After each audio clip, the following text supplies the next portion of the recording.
escuchan? Hola, profe. Buenas tardes. Hola Ludmila, buenas tardes. Hola Ailén.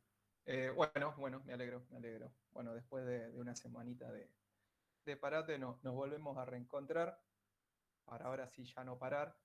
Eh, Después les quería comentar un par de cositas, porque se vienen algunos feriados a la vista. Hola Julieta, ¿cómo estás? Bien.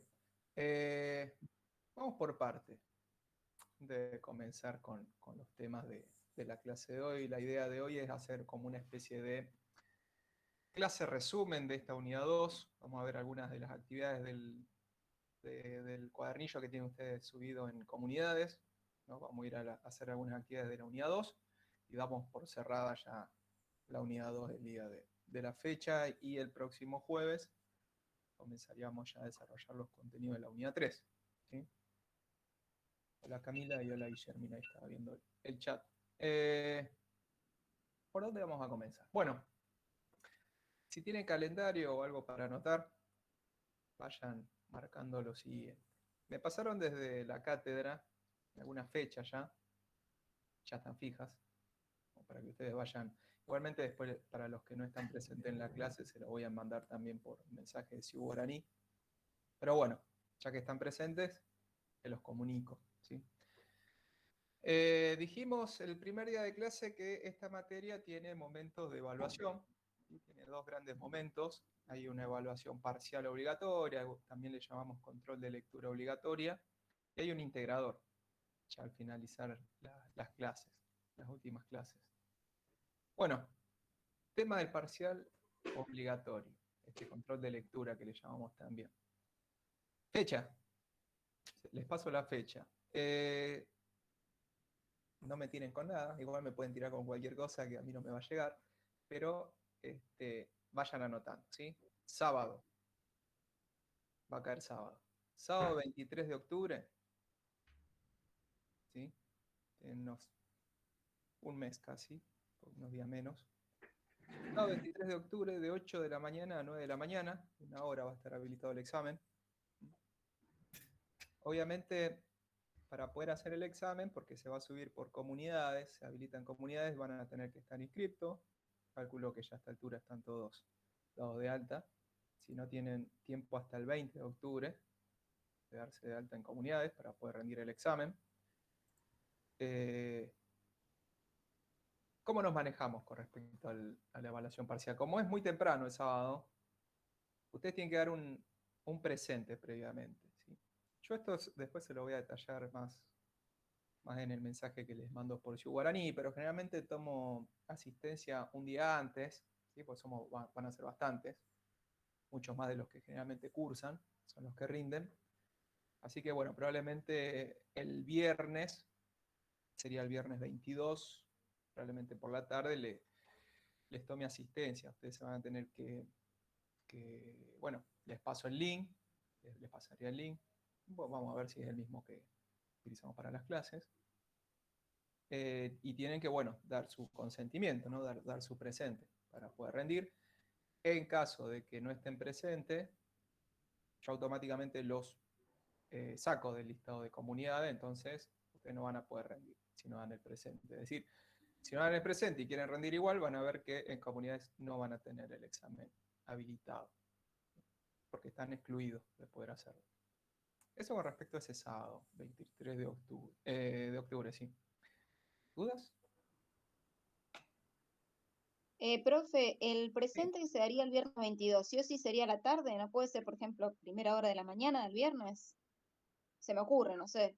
O va a haber un horario terminado a la tarde, por ejemplo, no sé, el viernes a las 6 de la tarde, algo así. Claro, sí, sí, sí, va a haber un horario, principalmente se hace por la tarde por el tema de que hay muchos o hay personas que trabajan, digamos, entonces por ahí lo suelo hacer más a última hora, Ah, ok, ok. para que no haya problemas de horario. Igual yo les fijo, probablemente sí sea 6, 7 de la tarde, el viernes ese, previo al examen. Sí. Profe, o Eso sea con que respecto, el examen sí, no nos conectamos a un Meet y eso. claro, sí, ustedes van a dar el presente el viernes y el sábado ustedes también van a tener que ingresar a una dirección de mí, a un link, cámara prendida, cámara encendida, digamos, durante todo el examen. Y bueno, simultáneamente van a estar en Meet y van a estar haciendo el examen. ¿Sí? Cámara prendida. Obviamente, todos los que están anotados en la comisión 13 van a rendir conmigo, o sea, me van a dar el presente a mí, se van a tener que dar de alta en mi comisión y van a tener que rendir ese sábado en el Meet que yo les envíe. ¿Sí? ¿Se entiende? Sí, Luis, ¿me repetí el horario, por favor, del sábado? Sábado 23 de octubre, de 8 a 9 de la mañana. Va a estar Ok. abierto el examen. Gracias. Y la asistencia sería un día previo para poder realizarlo. Si no dan la asistencia, si no dan el presente, no lo pueden rendir. No van a ver el examen en comunidades. Aquel que dé el presente sí le va a aparecer el examen habilitado. Esa es una condición necesaria, por eso se llama obligatorio. ¿Sí? Es un control de lectura obligatorio. Eso con respecto a esa primera evaluación, que va a constar básicamente de unidades 1, 2, y probablemente haya contenido en lo que empecemos a ver el jueves de la unidad 3, primera parte, al menos. Eso se lo voy a ir definiendo en las próximas clases. Pero unidad 1, 2 seguro, y puede entrar también unidad 3, primera parte.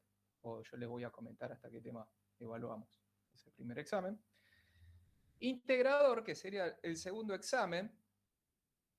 Camila, sí, múltiple choice. Bueno, sí, generalmente este primer control de lectura obligatorio es en su mayoría de opción múltiple.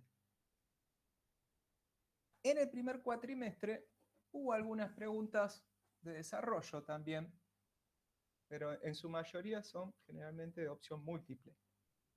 Si no me equivoco, en el primer cuatrimestre había 2 preguntas de desarrollo y de cálculo. Pueden ser 2 o 3. Eso todavía no está definido.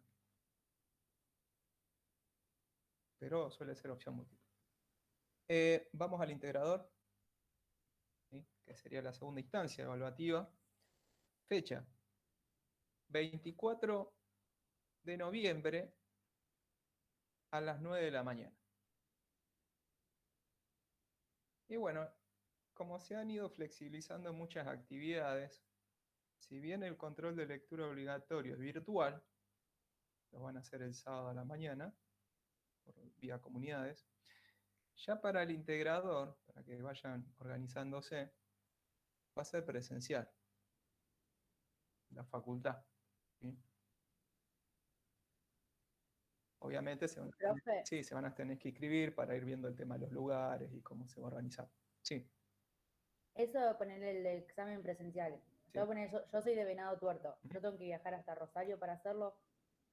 Mira, hasta el examen de la semana pasada, que también fue presencial, se solía, digamos, aquel que no podía acceder, pero era por una cuestión más que nada de salud. No podía hacer el examen presencial. Eso déjame que lo consulte, el tema de las distancias. Porque creo que va a tener que presentar alguna especie de certificado, constancia. Ah, bueno, En listo. esos casos particulares. ¿Sí?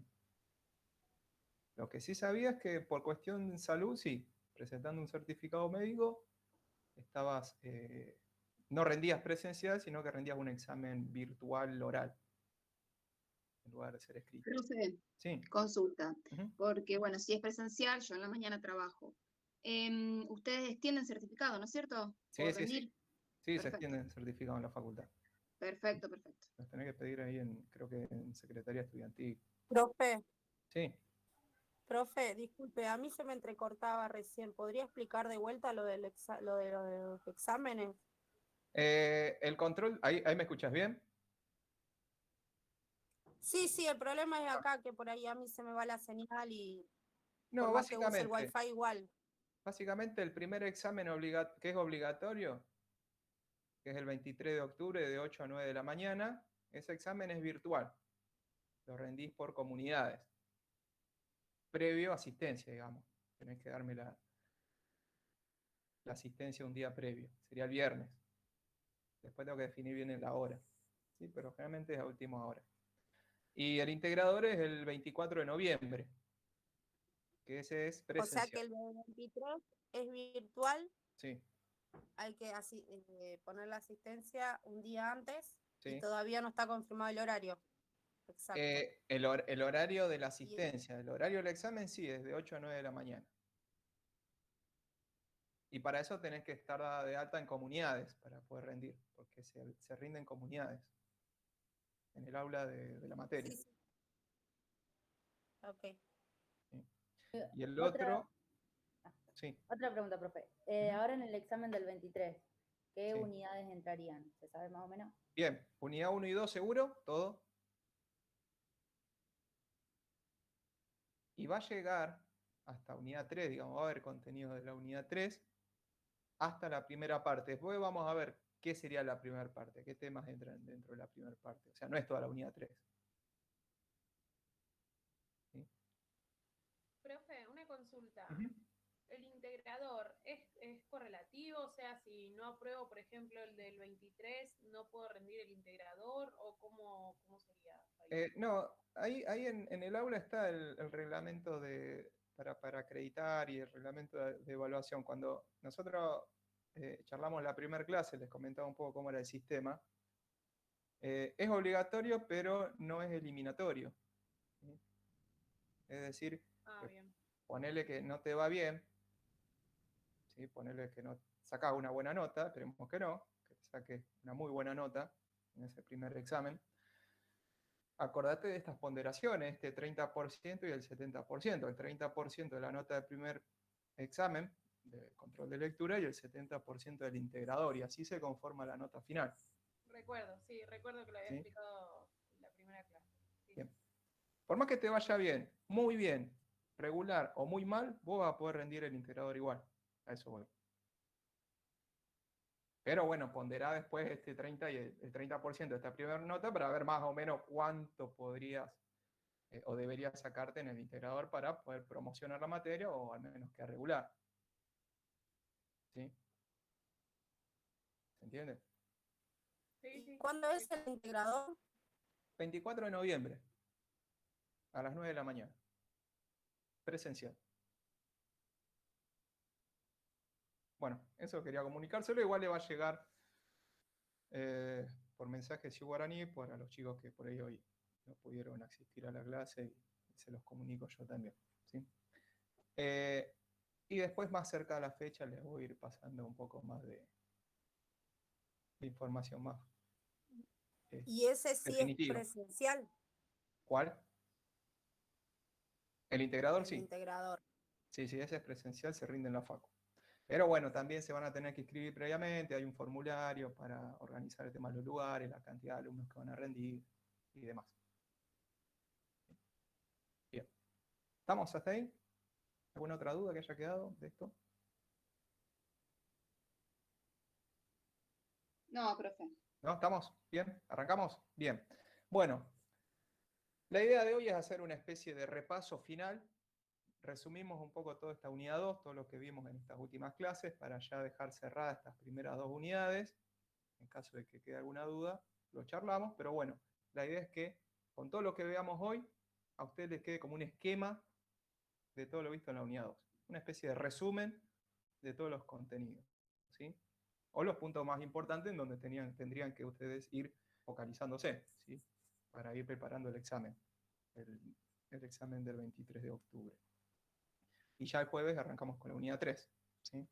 Bueno, si tienen a mano comunidades, o tienen material impreso, tienen el archivo, yo me voy a ir al apunte que dice actividades de la unidad 2. ¿Sí? Voy a pasar a compartir pantalla y lo vamos a ir haciendo entre todos estas actividades, que quiero que quede más que nada como una especie de reseña o resumen de todo lo visto hasta acá, esta unidad 2, ¿no? Unidad 2, la evolución del pensamiento económico, ¿no? Fuimos pasando un poco por la historia y fuimos analizando o estudiando los aspectos más importantes de cada etapa histórica, ¿sí?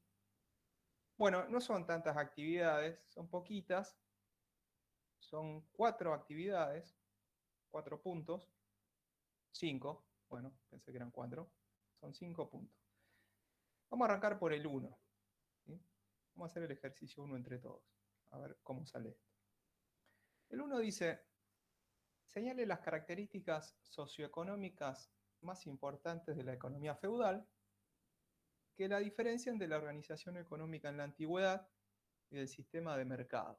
¿Sí? O sea, yo lo que tendría que ir es marcando acá las características más importantes de la economía feudal y ver qué diferencia hay entre la economía feudal y lo que vimos de la antigüedad, la antigua Grecia, el antiguo Egipto, la antigua Roma, y lo que es una economía de mercado, un sistema de mercado. ¿Sí?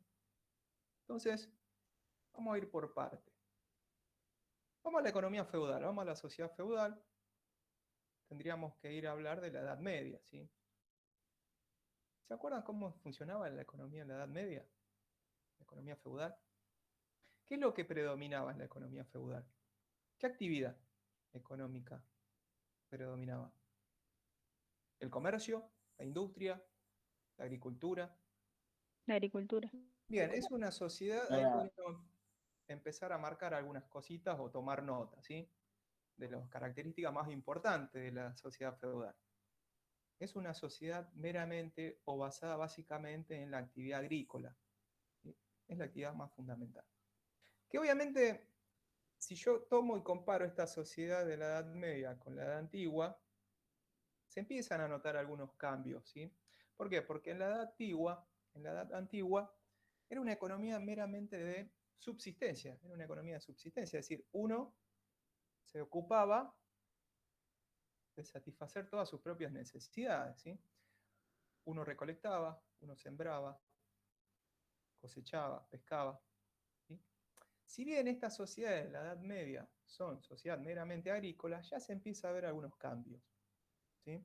Por ejemplo, bueno, también hay que tener en cuenta dentro de esta Edad Media, dentro de esta sociedad feudal, el Estado feudal, digamos, ¿no? Esa extensión de tierra, ¿no? Ese castillo rodeado por una extensión de campo, de tierras, que eran trabajadas por ¿quiénes?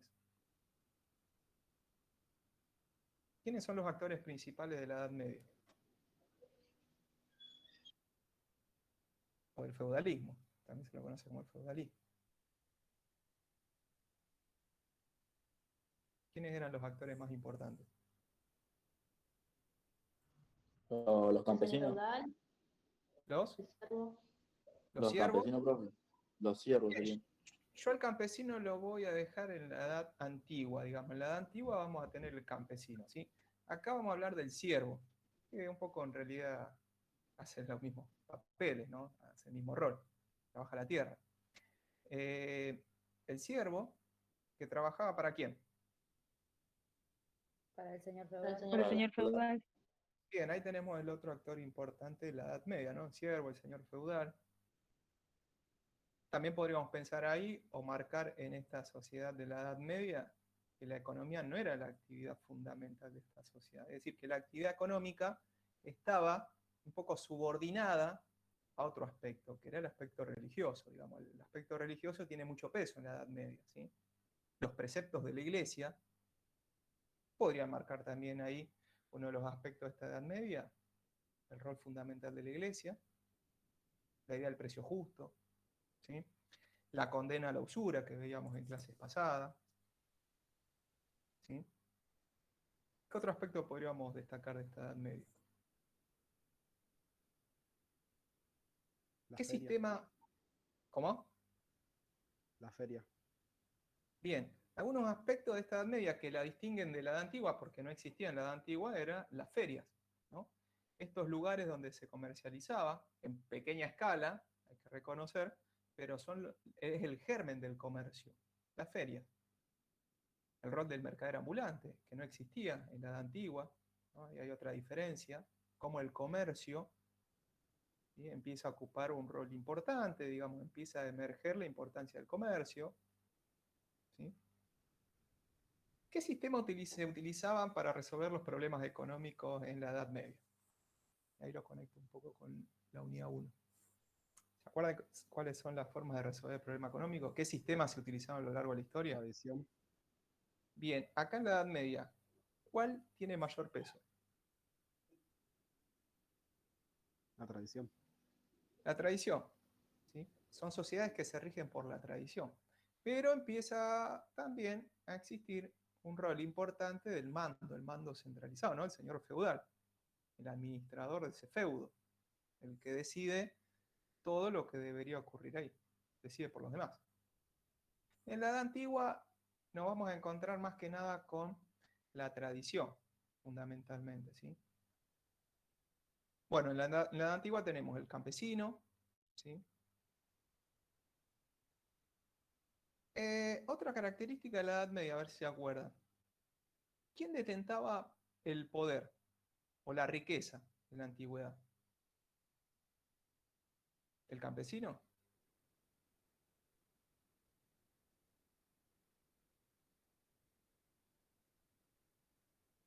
¿El campesino era el más rico en esa edad antigua?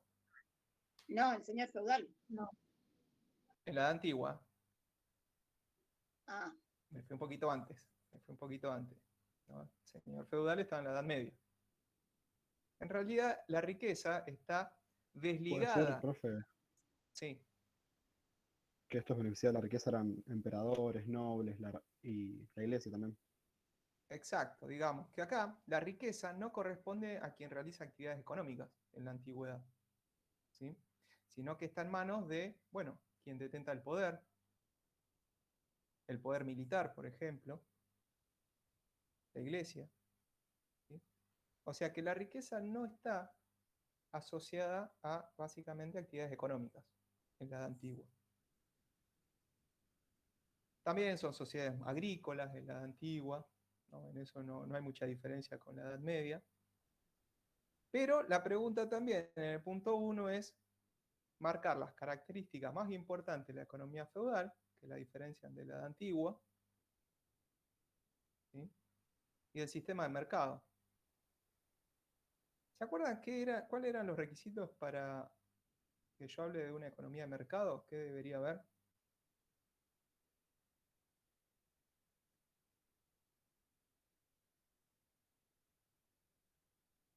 ¿No? Bueno, en realidad para que una economía sea de mercado tienen que ocurrir varias cuestiones, ¿sí? Y que fueron ocurriendo a medida que fue avanzando, digamos, los siglos, ¿no? Ya al finalizar la Edad Media empieza a emerger el sistema capitalista, la economía de mercado. ¿Por qué? Porque ahí eran economías más que nada de subsistencia, es decir, uno trabajaba primero para uno, en la Edad Antigua, que era economía de subsistencia, después, en la Edad Media, como que uno trabajaba la tierra para uno, para proveerse su propio alimento y de su familia, pero también para otro.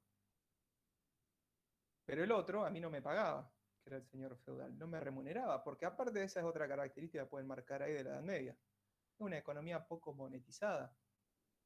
Y ni hablar de la Edad Antigua, que no son directamente, no existe el dinero. Son economías de trueque, donde uno intercambia un bien por otro bien. Pero en la Edad Media eso empieza a cambiar. Si bien son poco monetizadas, empieza, digamos, a haber un intercambio. Recién me nombraron el tema de las ferias, los mercaderes ambulantes, podríamos nombrar ahí en la Edad Media también, ¿sí? Empieza a monetizarse un poco esos intercambios. Ya no se intercambia un bien por otro bien, sino, por ejemplo, por metales. Puede ser que empezó con las cruzadas, eso. También podrían marcar ahí como otra característica de la Edad Media las cruzadas, muy bien. Estas, digamos, expediciones en busca de nuevos territorios, evangelizar nuevas otros poblados, ¿no? Y obviamente obtener los recursos de esas regiones. Hay un interés religioso y económico ahí. Bien, pero para que una economía sea de mercado, debe existir, por ejemplo, un mercado de trabajo, ¿sí? Un surgimiento del trabajo no como algo que alguien hace para su propio beneficio o el beneficio de otra persona a cambio de nada, sino como algo que se puede comprar y vender. ¿Sí? Ahí empieza a aparecer el trabajo como una mercancía que se compra y se vende en el mercado. Aparece la tierra como un recurso que también se puede comprar y vender. ¿Sí? Que es un poco lo que hacían los señores feudales llegado un momento que empezaron a acercar los campos, decíamos, y vendían y comercializaban esas tierras. O el capital. Es decir, deben existir los factores de la producción. Emergen los factores productivos, tierra, trabajo, capital. Una economía de mercado. ¿Sí? Surge el proletariado, surge el capitalista, ¿no? Este deseo de obtener cada vez una mayor ganancia, un mayor beneficio, cosa que eso en la Edad Media estaba fuertemente penado por la Iglesia. ¿Sí? Ahí tendrían que acordarse del calvinismo, la ética protestante, cómo fue cambiando, digamos, la ideología, ¿no? Si bien antes estaba penado, obtener beneficios, lucrar, con esta corriente que, bueno, proviene de la Iglesia, se ve la búsqueda de lucro, de ganancias, como algo positivo. Bueno, todos esos aspectos van mellando la Edad Media, van derrumbando los preceptos de la Edad Media y emerge la economía de mercado. ¿Qué es el mercado? Es un ámbito donde se intercambian bienes o servicios, donde todo se puede comprar y vender. Y donde el objetivo acá es sacar el mayor beneficio posible. ¿Sí? La motivación de las utilidades, la búsqueda de ganancias. ¿Sí? Para que una economía de mercado deben cumplirse esos requisitos, que obviamente no existían ni en la antigüedad ni en la Edad Media. ¿Estamos hasta ahí? Sí. Sí. Bien. Bueno, nada, repasito breve sobre lo que vimos de la Edad Antigua, la Edad Media y el surgimiento de la economía de mercado. ¿Sí? Tengan en cuenta estos aspectos que fui marcando. El 2. Bueno, el 2 dice, lea el siguiente texto y conteste las preguntas. Para una mejor comprensión, es necesario previamente haber leído la bibliografía que se señaló en el punto anterior, o sea, la bibliografía de cátedra. Acuérdense que solo nos manejamos con la bibliografía de cátedra y con los apuntes que yo les fui enviando por Ciudad Guaraní, digamos, los links. Y no más que eso. Bueno, obviamente para hacer este 2, ustedes van a tener que leer primero toda la bibliografía, leer todo esto, que es un párrafo de este libro, que es de Adam Smith, el padre de la economía política, una investigación sobre la naturaleza y las causas de la riqueza de las naciones. Bueno, este no lo vamos a hacer el día de hoy, nos va a llevar un poquito de tiempo, vamos a avanzar un poco, pero lo que le propongo es, después de leer toda la bibliografía, ¿sí? Y unos días antes, previo al examen, respondan estas preguntas. Y obviamente lean todo este párrafo. Por ejemplo, puede decirse que del texto se desprende la idea de que la búsqueda del interés individual fomenta necesariamente el bienestar general. Acuérdense que está hablando Adam Smith. ¿Sí? Sí, lo de la mano invisible, ¿no es eso? Lo de la mano invisible. Exacto, está haciendo referencia a esa idea de Adam Smith. ¿Sí?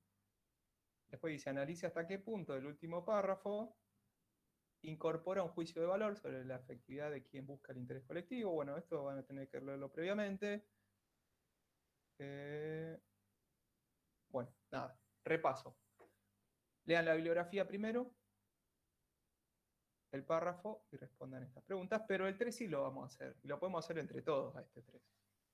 ¿Sí? Que este 3 básicamente es el corazón de la unidad 2.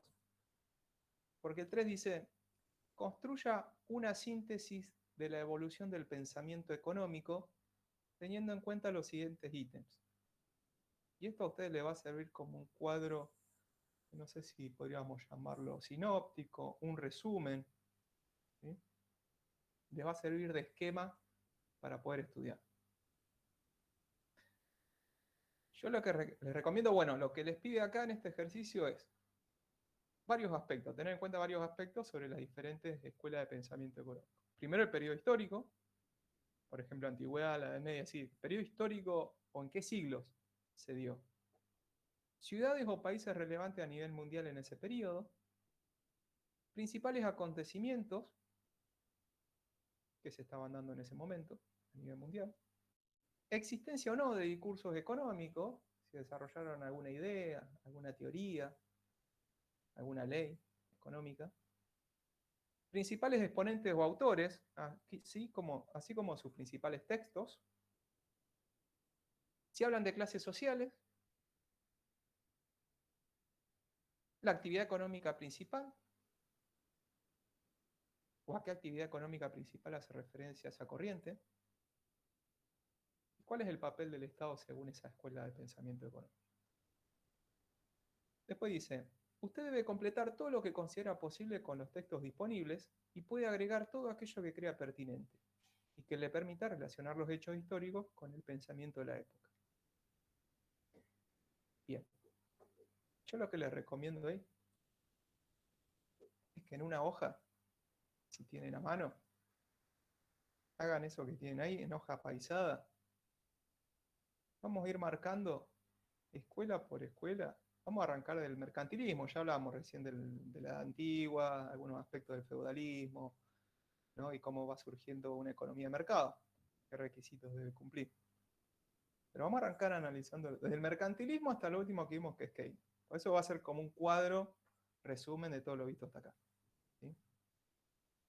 Periodo histórico, dijimos, países o ciudades importantes, contexto, discurso, autores, las clases sociales, cuál es la actividad económica principal, el papel del Estado, y vamos a agregar. ¿Qué consideran esa escuela de pensamiento como la fuente de riqueza de una economía? Y si desarrollaron alguna teoría del valor. ¿Vamos? Y esto nos va a llevar un poquito la mayor parte de la clase. Bueno, vamos a arrancar con el mercantilismo. Vamos a repasar mercantilismo, vamos a marcar los puntos más importantes del mercantilismo, ¿sí? Primero, vamos a hacerlo entre todos, así se hace un poco más llevadero y entretenido. Mercantilismo, periodo histórico. ¿A dónde me tengo que remontar para hablar del mercantilismo? El siglo XVIII y comienzos del siglo XIX. Te me fuiste un poco adelante. Ahí yo lo tengo así. Yo me voy a ir un Siglo poquito más. XVI hasta mediados del siglo XVIII. Bien. Vos te me fuiste Ah, para yo lo otro tengo lado. acá. Te me fuiste más para el final del recorrido. Claro, yo lo noté así. De alguno lo saqué que era así. Bueno, no. Corregilo. Corregilo porque está mal. Cuando hablo del mercantilismo estoy hablando del 1500. O sea, estamos hablando de mediados del siglo XVI. ¿Sí? Estamos mediados del siglo XVI hasta el siglo XVIII. ¿Sí? Es el surgimiento del capitalismo comercial, podrían también aclarar ahí. La búsqueda de ganancia, cuando digo capitalismo, es la búsqueda de utilidades de ganancia, como digo comercial, capitalismo comercial, mediante el comercio, fomentando el comercio.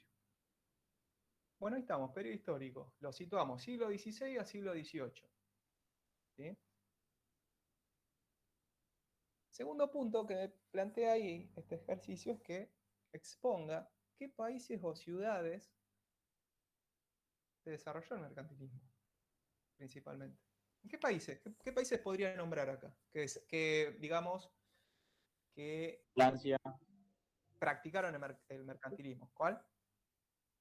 Francia, Inglaterra, Sí. puede ser, Francia, España. Inglaterra. Vayan anotando. Italia, Italia, hay algunos representantes de Italia, no muchos. ¿Y cuál más? Me nombraste España. Francia, Inglaterra, Italia. Y hay uno muy importante también ahí, que es nuestra madre patria, así se la conoce. ¿Cuál es España, nuestra madre? profe. España. España. Sí, España. ¿Sí? Esos serían los países en donde más se desarrolló el mercantilismo por aquellos años. ¿Sí? Acá tienen que acordarse también que cada uno de esos países practicó el mercantilismo con los medios que tenía a mano, digamos, ¿no? No todos practicaban el mercantilismo de la misma forma. Acuérdense que España lo que hacía era extraer los metales preciosos, y eso me lleva al otro punto acá. ¿De dónde extraía esos metales preciosos España? De la colonización de América. Bien, porque uno de los principales acontecimientos que ocurrió para que se fomente el mercantilismo fue el descubrimiento de América. O sea, ahí podríamos marcar ahí como un principal acontecimiento del mercantilismo es el descubrimiento de América y la colonización de América. Entonces vuelvo al punto anterior. Estos de los países que practicaban el mercantilismo. Lo más importante, Holanda también lo practicaba. Pero España extraía los metales preciosos de América. Inglaterra practicaba la piratería, o utilizaba sus flotas para obtener esos metales preciosos. Y Francia había desarrollado otra forma del mercantilismo, que era fomentar la industria. Francia obtenía los metales preciosos exportando más bienes de lo que importaba. De esa forma entraban al país más metales preciosos de lo que fluían del país, se iban. ¿Sí? ¿Y qué producía? Generalmente, o mayor parte, producía Francia artículos de lujo, que le generaban muchos metales preciosos, digamos. Obtenía muchos metales preciosos, pues se los vendía generalmente a los reyes, a gente con mucho poder. Bien, ¿estamos hasta ahí? Los países o las ciudades más importantes, el principal acontecimiento que ocurrió por aquellos años. Discurso económico. ¿Qué ideas económicas fomentaban los mercantilistas?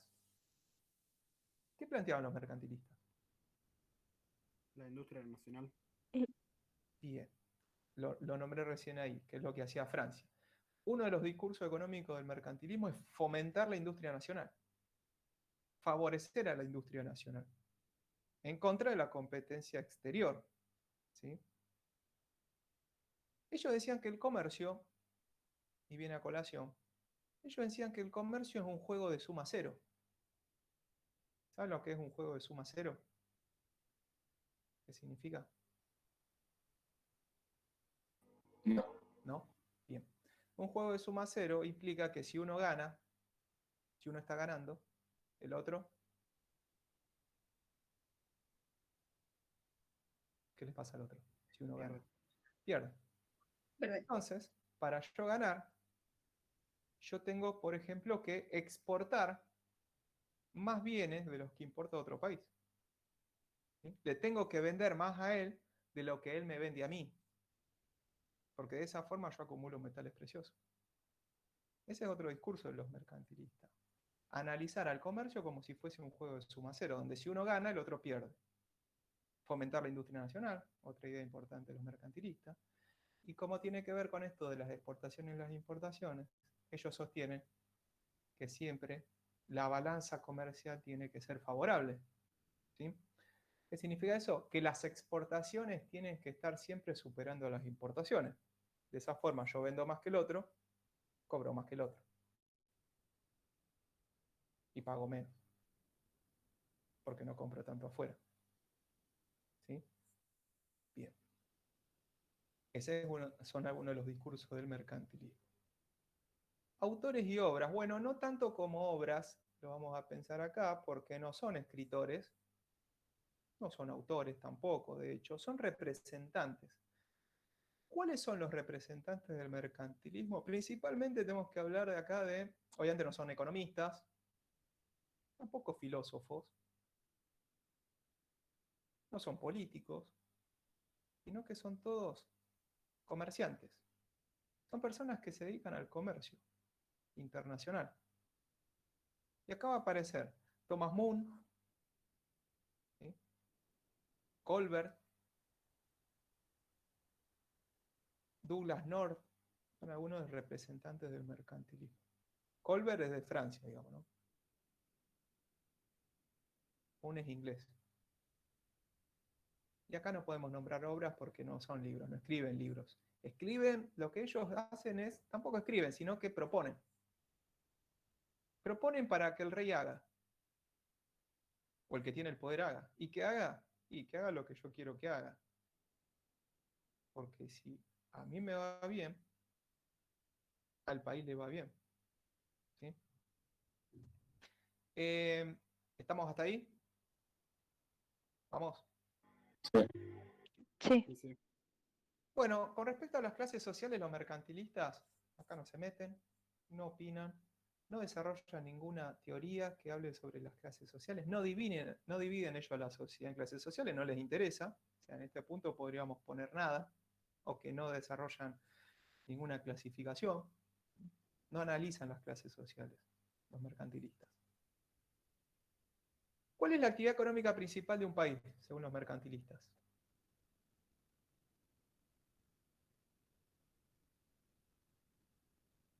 Le doy para elegir.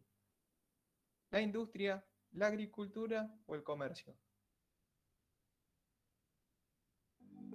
El comercio, El comercio en primer lugar, y también puedo nombrar a la la industria. industria, sí, a la industria. Por esto que dijimos recién, fomentar la industria nacional. Esas serían las actividades económicas principales que a mí me van a generar una mayor riqueza. ¿Sí? Concentro las fuerzas ahí, en esas actividades económicas. Bien, otro punto importante del mercantilismo. ¿Qué piensan los mercantilistas? En base a lo que vimos en clase o lo que estuvieron leyendo, si ya arrancaron con las lecturas, sobre el Estado. ¿Qué diría un mercantilista sobre el Estado? ¿Qué opinión le merece?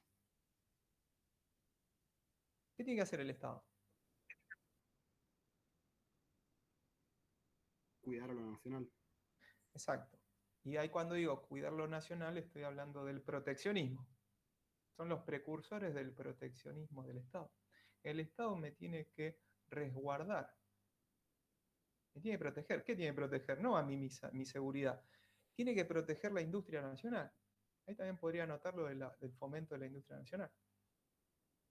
¿Mm? Claro, porque si me va bien a mí, contribuyo al país. Claro, Va a ser un poco la lógica. si el comercio es el que genera riqueza y yo me dedico a comerciar, defendeme a mí, dame ventajas, ¿no? Beneficiame a mí, porque si vos me beneficias a mí, se beneficia todo el reino, todo el país. Por eso estas personas están íntimamente ligadas al poder. Proponen medidas. ¿Sí? ¿El Estado qué tiene que hacer? Proteger la industria nacional. Proteccionismo, una férrea e importante participación del Estado en la economía. Esto no hay que dejarlo librado al azar y las barreras, las fronteras abiertas, que entre cualquier cosa irrestricto. No, el Estado tiene que proteger lo de uno, lo nacional. Eso diría un mercantilista. ¿Sí? ¿Cuál es la fuente de la riqueza? ¿Cómo mido la riqueza de una nación según el mercantilismo? ¿Cómo se mide la riqueza? Metales Con preciosos. los metales. Bien, acá la fuente de la riqueza de la nación se mide en metales preciosos. Oro, plata, cobre. ¿Sí? Y una nación más rica es una nación que está acumulando más metales preciosos. Por eso esto de la balanza comercial favorable. Esto de exportar productos de mucho valor, muy preciados en el mundo, e importar lo justo y necesario. Principalmente materias primas, de poco valor agregado. ¿Sí? Yo tengo que estar constantemente acumulando riqueza. Y esto viene un poco de la idea de los calvinistas, ¿no? Esta idea de no utilizar el ingreso, la riqueza en forma dispensiosa como hacía el señor feudal. El ahorro es una virtud, decían ellos. Yo no puedo estar acumulando riqueza y gastarla en cualquier cosa, no. Hay que ahorrar, hay que acumular. ¿Sí? Por esta idea de la acumulación de metales preciosos. Y con respecto a la teoría del valor, bueno, acá esta parte no iría porque los mercantilistas no desarrollaron ninguna teoría sobre el valor, no se preguntaron nunca qué valor deberían tener los bienes. ¿Sí? O sea, ahí punto lo vamos a dejar en blanco. ¿Dudas sobre el mercantilismo? ¿Que haya quedado en esta escuela? Bueno, no es una escuela, es una corriente de pensamiento. ¿Pasamos a la fisiocracia? Dale. Bien. Aspectos importantes de la fisiocracia. Periodo histórico. ¿A dónde tengo que ir? ¿A qué siglo me voy con la fisiocracia? Siglo XVIII. Bien, me voy a ir al siglo XVIII y no todo el siglo XVIII, porque la fisiocracia dura pocos años en realidad. Dura unos 30 años. ¿Sí? Siglo XVIII entre 1850 y 1880. 1750 y 1780. ¿Sí? Ese sería el periodo histórico. ¿Sí? ¿País o ciudades? Si yo digo fisiocracia, ¿a qué país se le viene a la cabeza? Era Francia. Francia. Era Francia, no hay dudas. Ahí no puedo dudar. En el examen no puedo dudar. La fisiocracia surge en Francia y muere en Francia. Es en el único país donde se practicó la fisiocracia. ¿Sí? Un segundo que... ¿Sí? Cuando yo digo fisiocracia, automáticamente me voy a Francia. ¿Sí?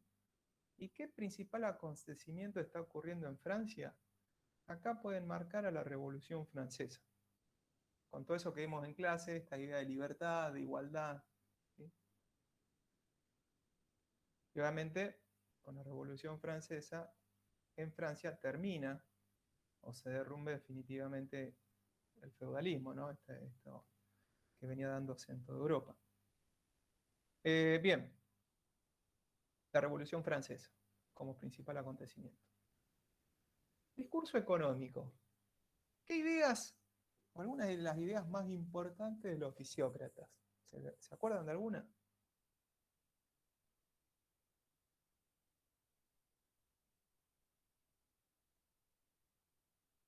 ¿Qué defienden los fisiócratas?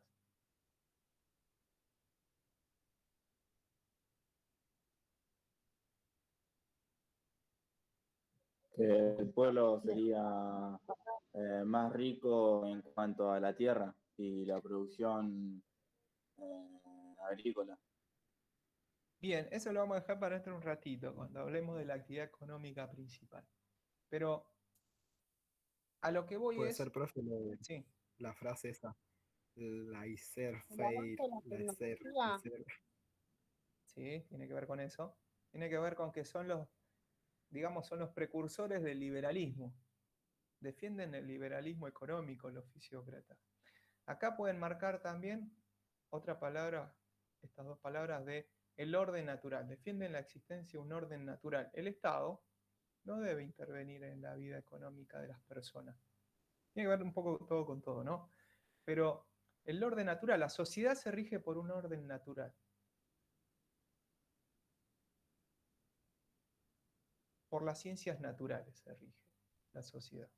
Es como que tienen todo mezclado. Acuérdense que, bueno, ahora vamos a ver quién es el autor principal de la fisiocracia, ¿sí?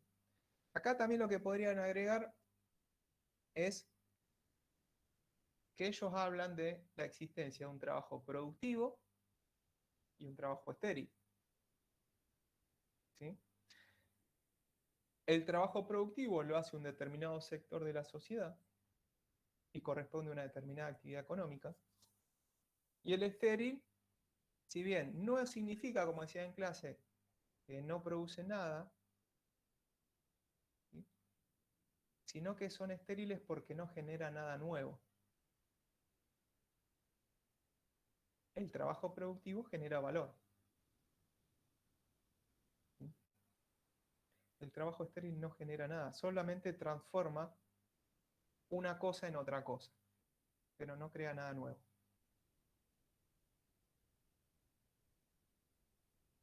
Y otro aspecto que podrían marcar ahí de la fisiocracia, otro aspecto que van a tener en cuenta de esta escuela, es que ellos desarrollan la tabla económica, el tableau économique. En esa tabla, lo que hacen ellos es ver, en términos gráficos, cómo se distribuye o analizaban cómo se distribuía el ingreso generado en una sociedad, en un país, entre las diferentes clases sociales. Eso es otra cuestión que desarrollan los fisiócratas. ¿Sí? La tabla económica. Bien. ¿Autores de la fisiocracia? ¿Quiénes son los Pues Nayera. Bien. Acá pueden nombrar 2 o 3. El más importante es François Quesnay. ¿Sí? Después teníamos Estaba Turgot también. Jacques Turgot. Y como obra económica también podrían incorporar acá, para tenerlo en cuenta, la tabla económica. En realidad no es un libro, sino que es una hoja. Lo que él lo expresa en una hoja y lo publica.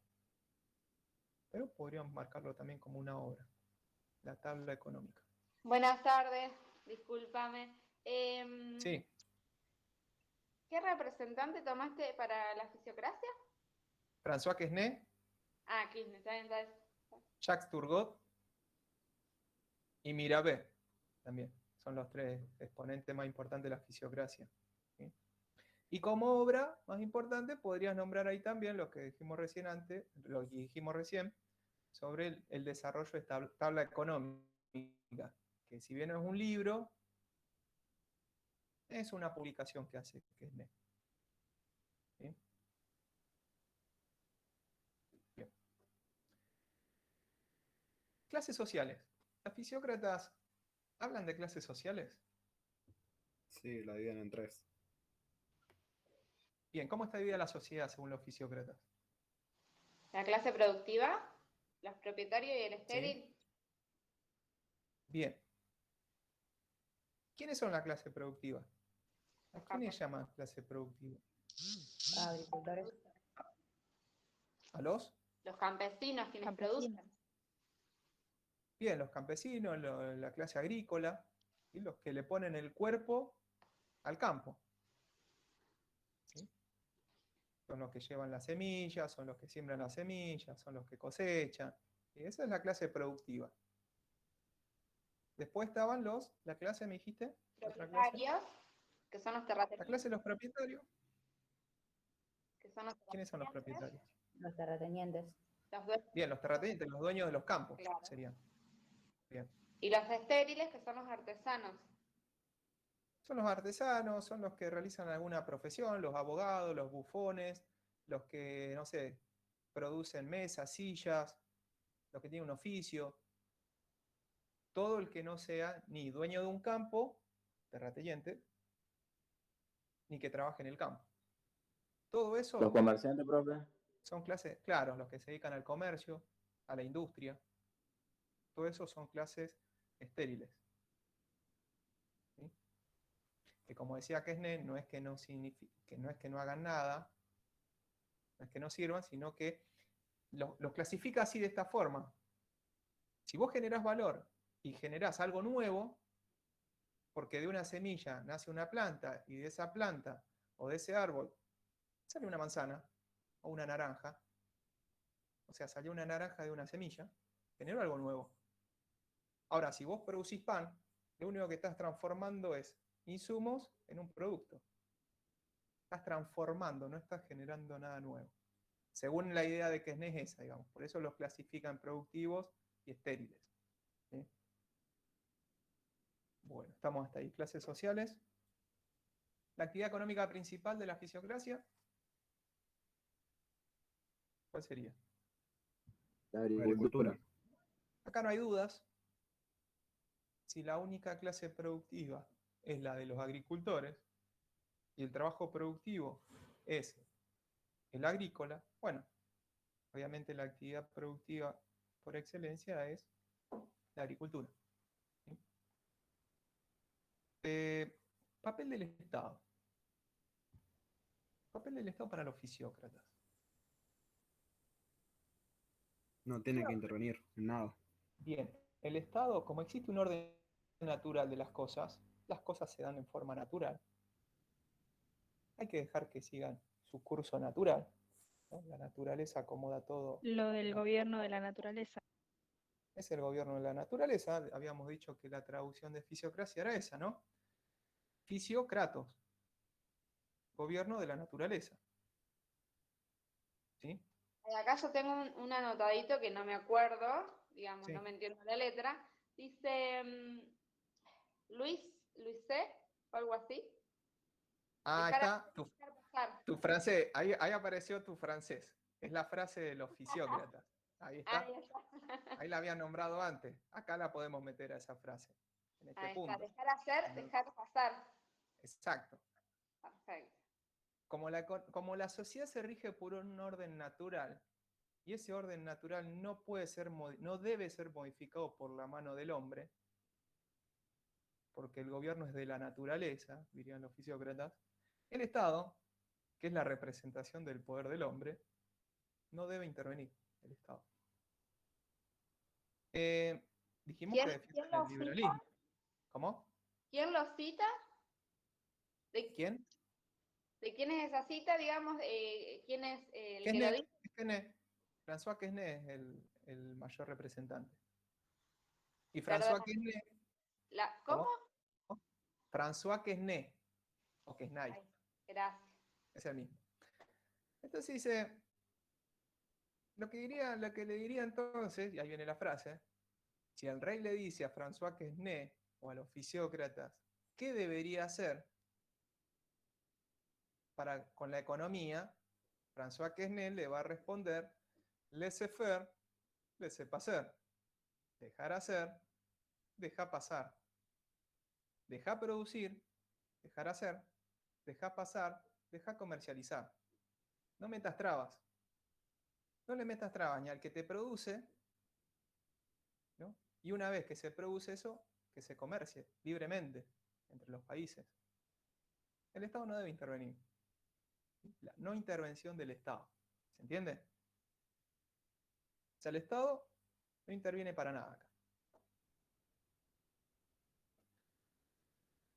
Fuente de la riqueza.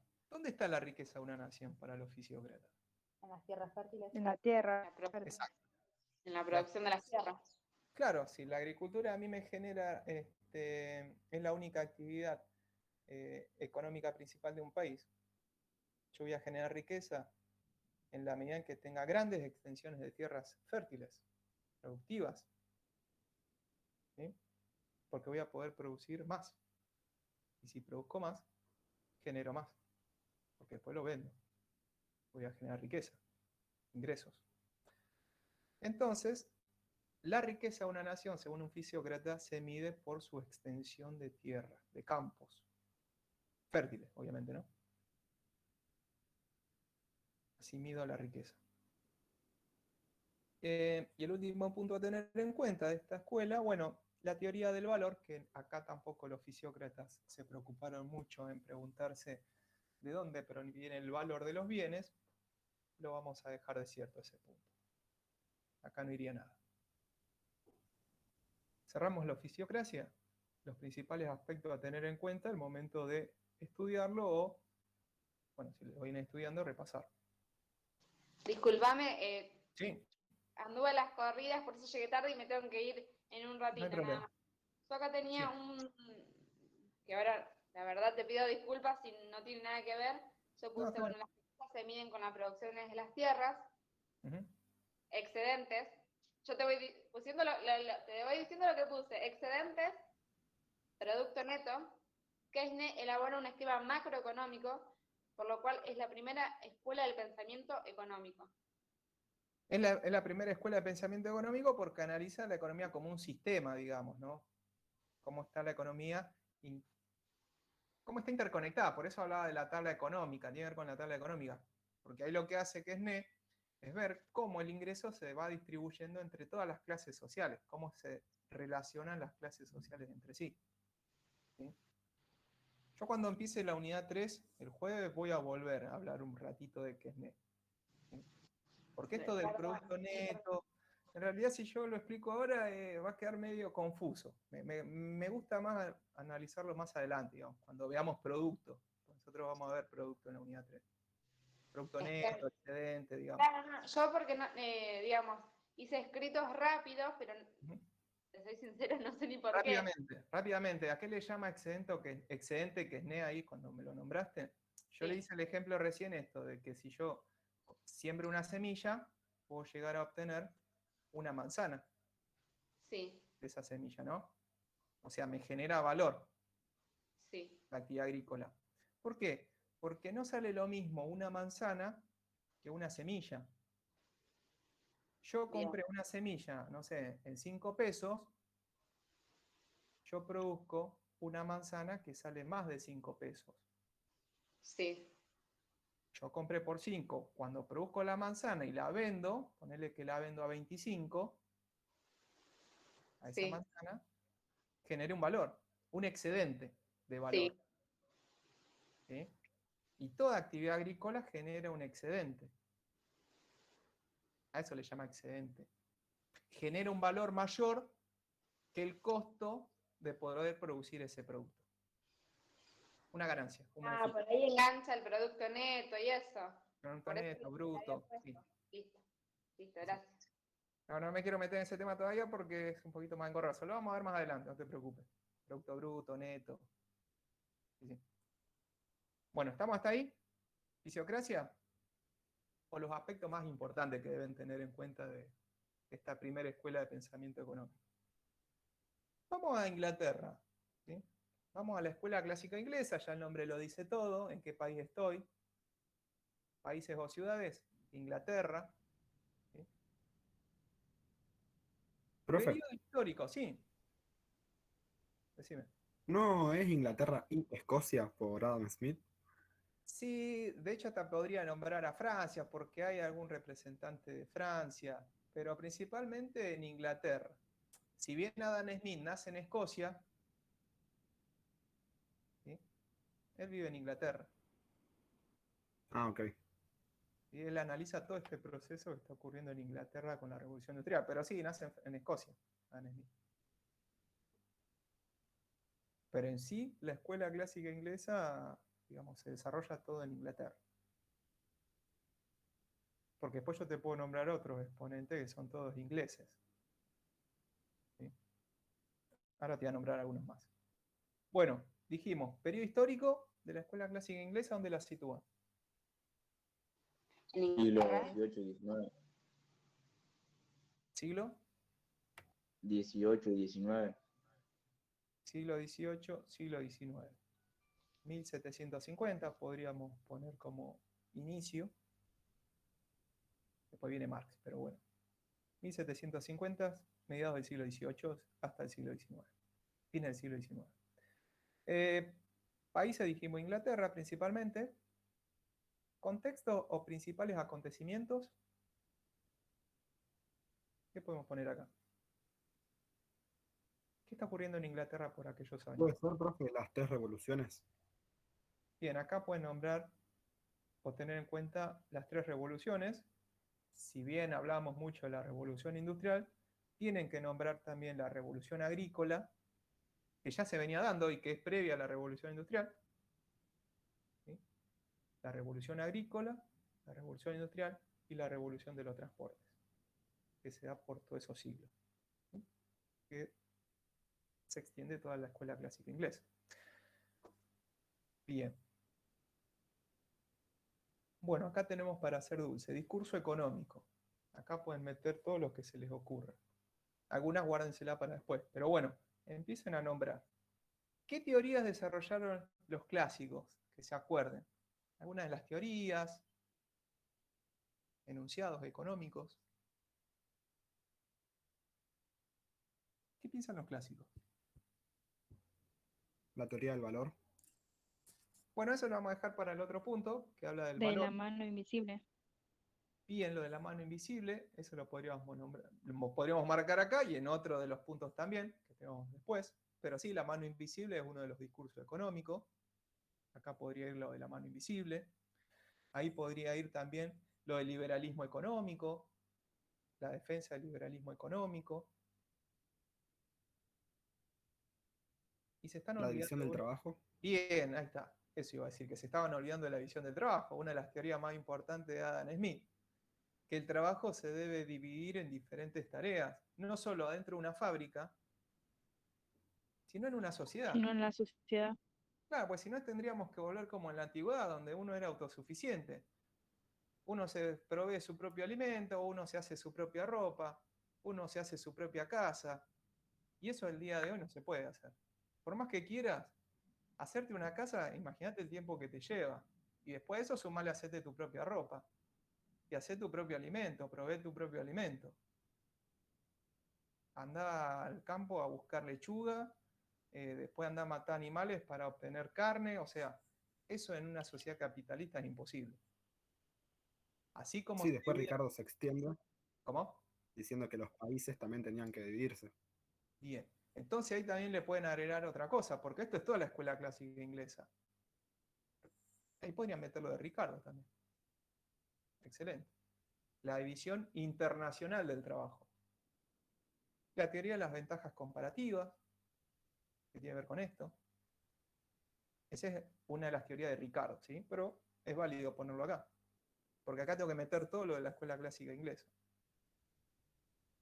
Bien. Otra cosa, y que tiene que ver más que nada con Ricardo, esta preocupación por la La división teoría de del la ingreso. distribución. Exacto, la teoría de la distribución del ingreso de Ricardo. Eso también podría ir en el discurso económico de los clásicos. Eso más yendo para el lado de Ricardo. ¿Les agrego alguna más? Acá les dije, puedo hacer dudas acá en este punto, porque son muchas de las teorías de los clásicos. La existencia del pleno empleo, la ley de Say, la oferta genera siempre su propia demanda. Ese es otro punto que van a tener que tener en cuenta dentro de los clásicos. ¿Sí? Pero, profe, la ley de Say no era de los neoclásicos.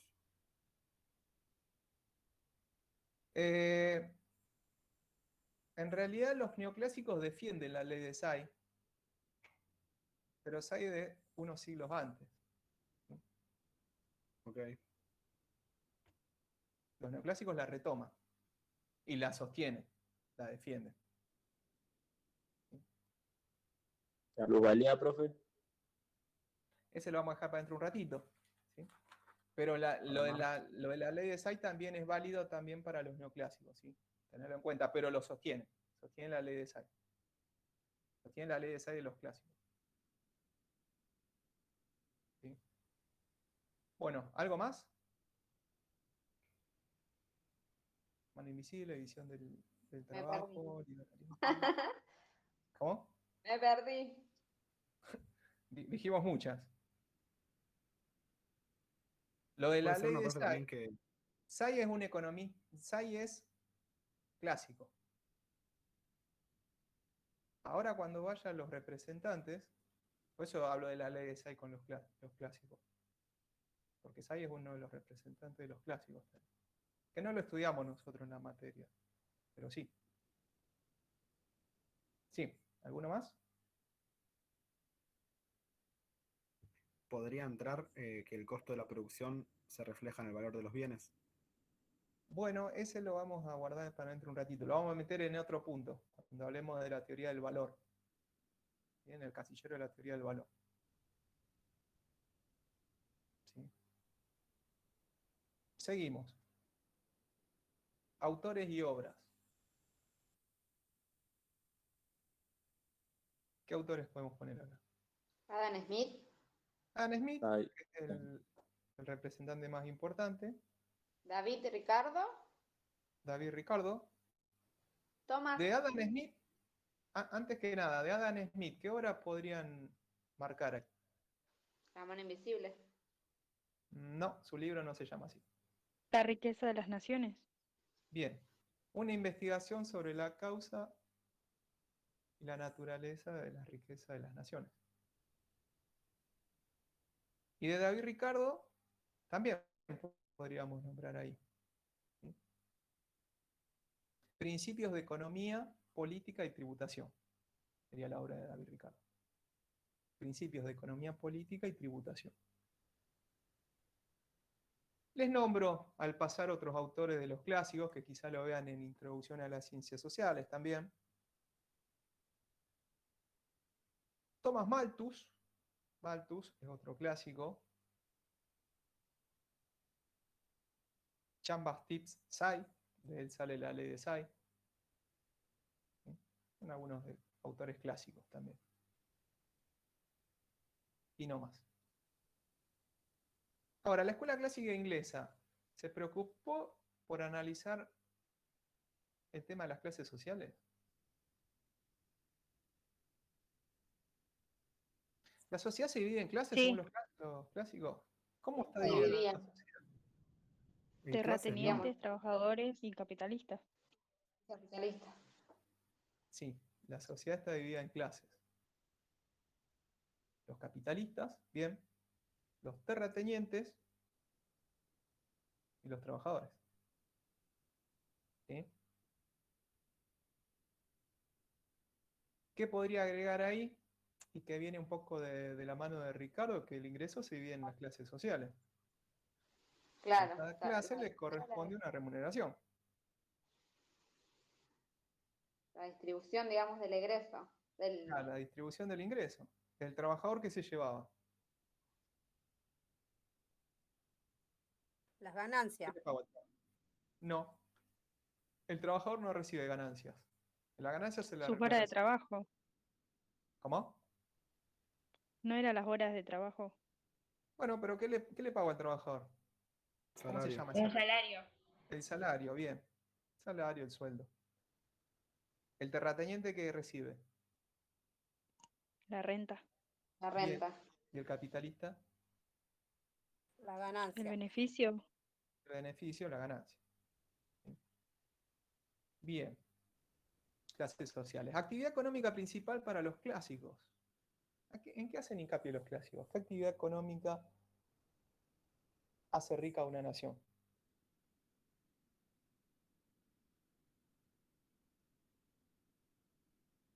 La acumulación del capital. La acumulación de capital, como estamos en plena revolución industrial. La industria, el trabajo industrial. ¿Sí?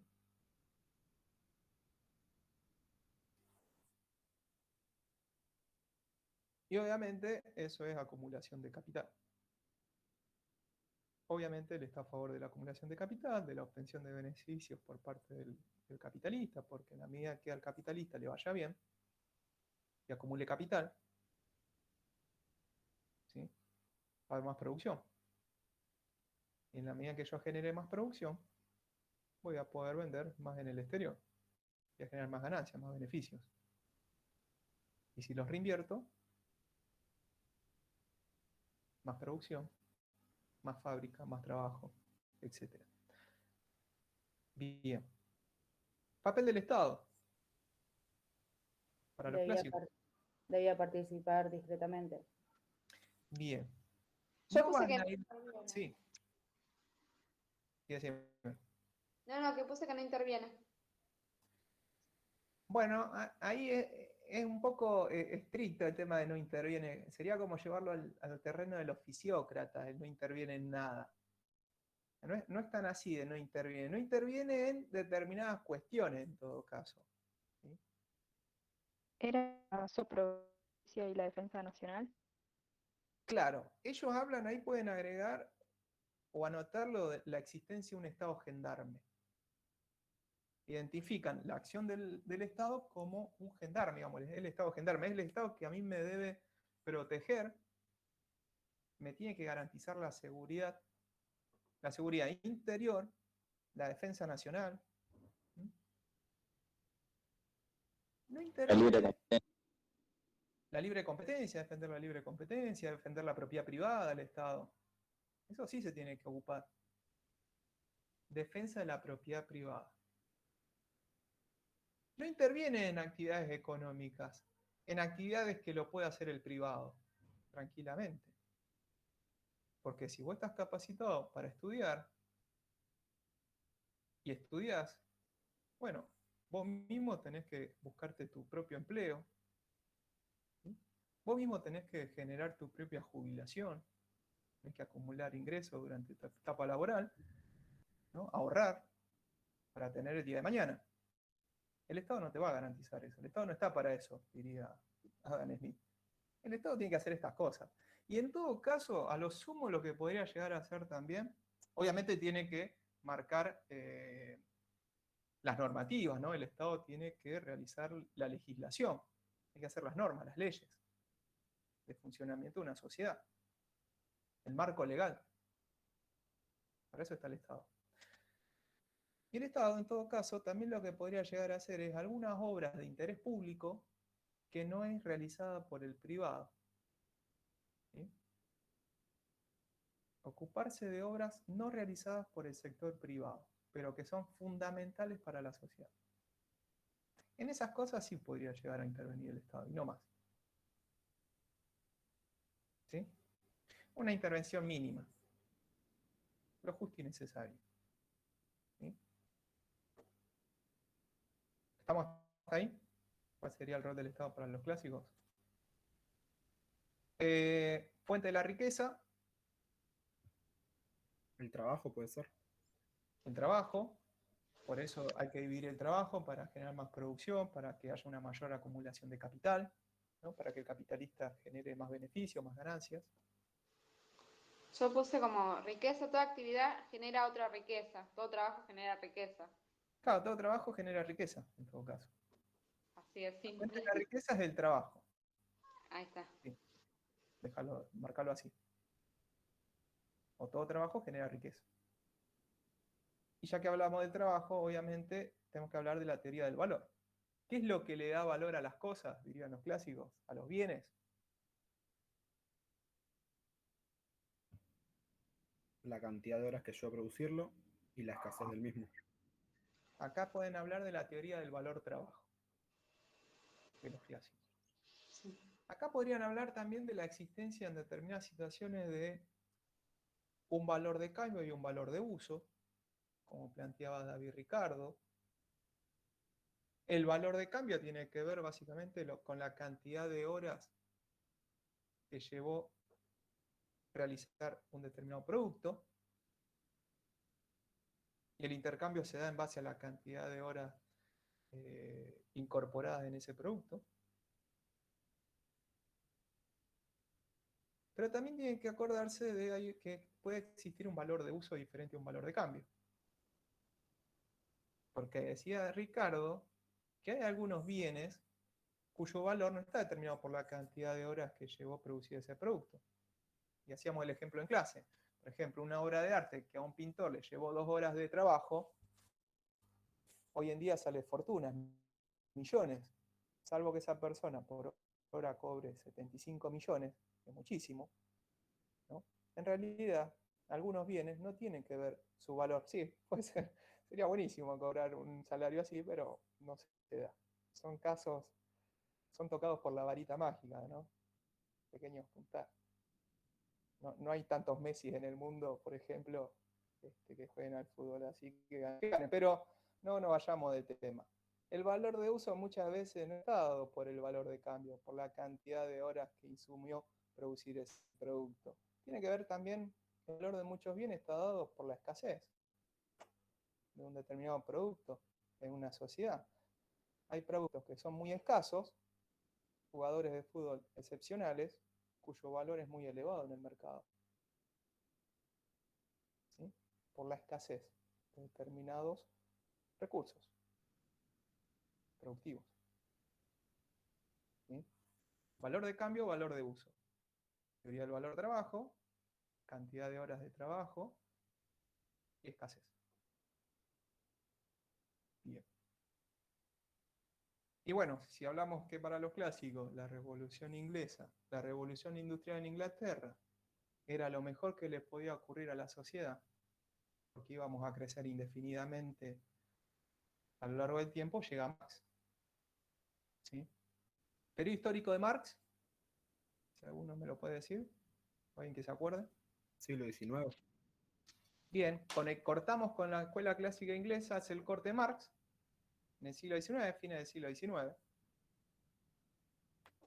¿Y qué países o ciudades podemos nombrar acá? Disculpame que te corte. Vos Sí, directamente decime. desde el pensamiento clásico saltás a Marx. La revolución industrial la Sí. tomás directamente dentro de las clásicas, Con clásicos y con Marx, porque Marx está viviendo la revolución industrial también. Los no, efectos digamos, de la revolución industrial. así como puntualmente hicimos los fisiócratas, la escuela clásica, ¿no tomas la Revolución Francesa Ujú. para analizarla y luego con Marx? ¿O lo vas mezclando? La revolución, como la revolución francesa. Claro, ay, perdón. Acá tengo anotado, como decías vos, por ejemplo, la fisiocracia, todos esos juntitos, la clásica, Ujú. todos esos juntos, más allá de que esté la Revolución Francesa dentro de la clásica, tomé la Revolución Industrial. Ujú. ¿Me explico o no? La revolución industrial con los clásicos. En el medio, pero detallando todo. Así como haces ¿Vos qué cada... tenés la revolución? Sí, yo a Marx lo paso después de los clásicos. A Marx. Sí, pero digo, están los clásicos y detallamos puntualmente un par de cosas. Y de ahí saltamos a Marx. Sí. En el medio puse la Revolución Industrial y la fui salteando. Eso no. Como para tener en cuenta No, bueno, pero qué sirve que no. Más allá de que esté fusionado en el medio en uno y el otro. ¿Me entendés? claro, no, acá también en Marx también puedo nombrar la revolución industrial. Bien, No, ¿qué pero está ocurriendo? Porque él está en plena Inglaterra, él también vive en Inglaterra. Sí. sí, no, capaz que no se entienda mi pregunta. Yo digo, de hablar pura y exclusivamente de la industrial, o vas con Marx, ay, perdón, se me sale esto, vas con Marx y vas fusionando el tema de la revolución industrial. En realidad, ¿Me explico lo que quiero? a ver, la revolución.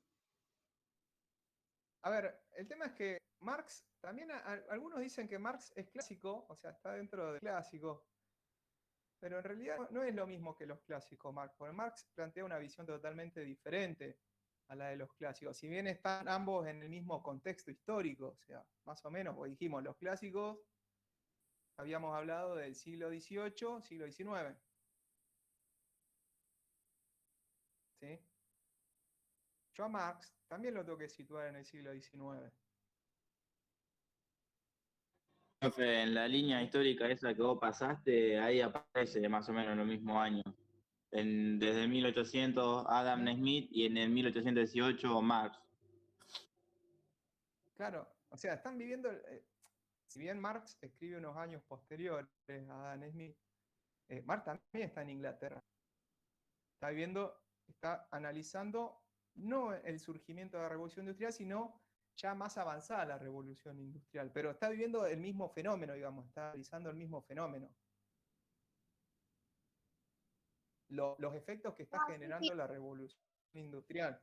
No, yo decía de si teníamos que tomar puntualmente como detallado qué fue lo que pasó, qué fue lo, más allá de que estemos todos en el mismo periodo, de saber, bueno, a ver, ¿qué pasó? ¿Por qué? Más allá de si lo planteamos para un lado o para el otro, porque vivimos todos digamos, la pandemia.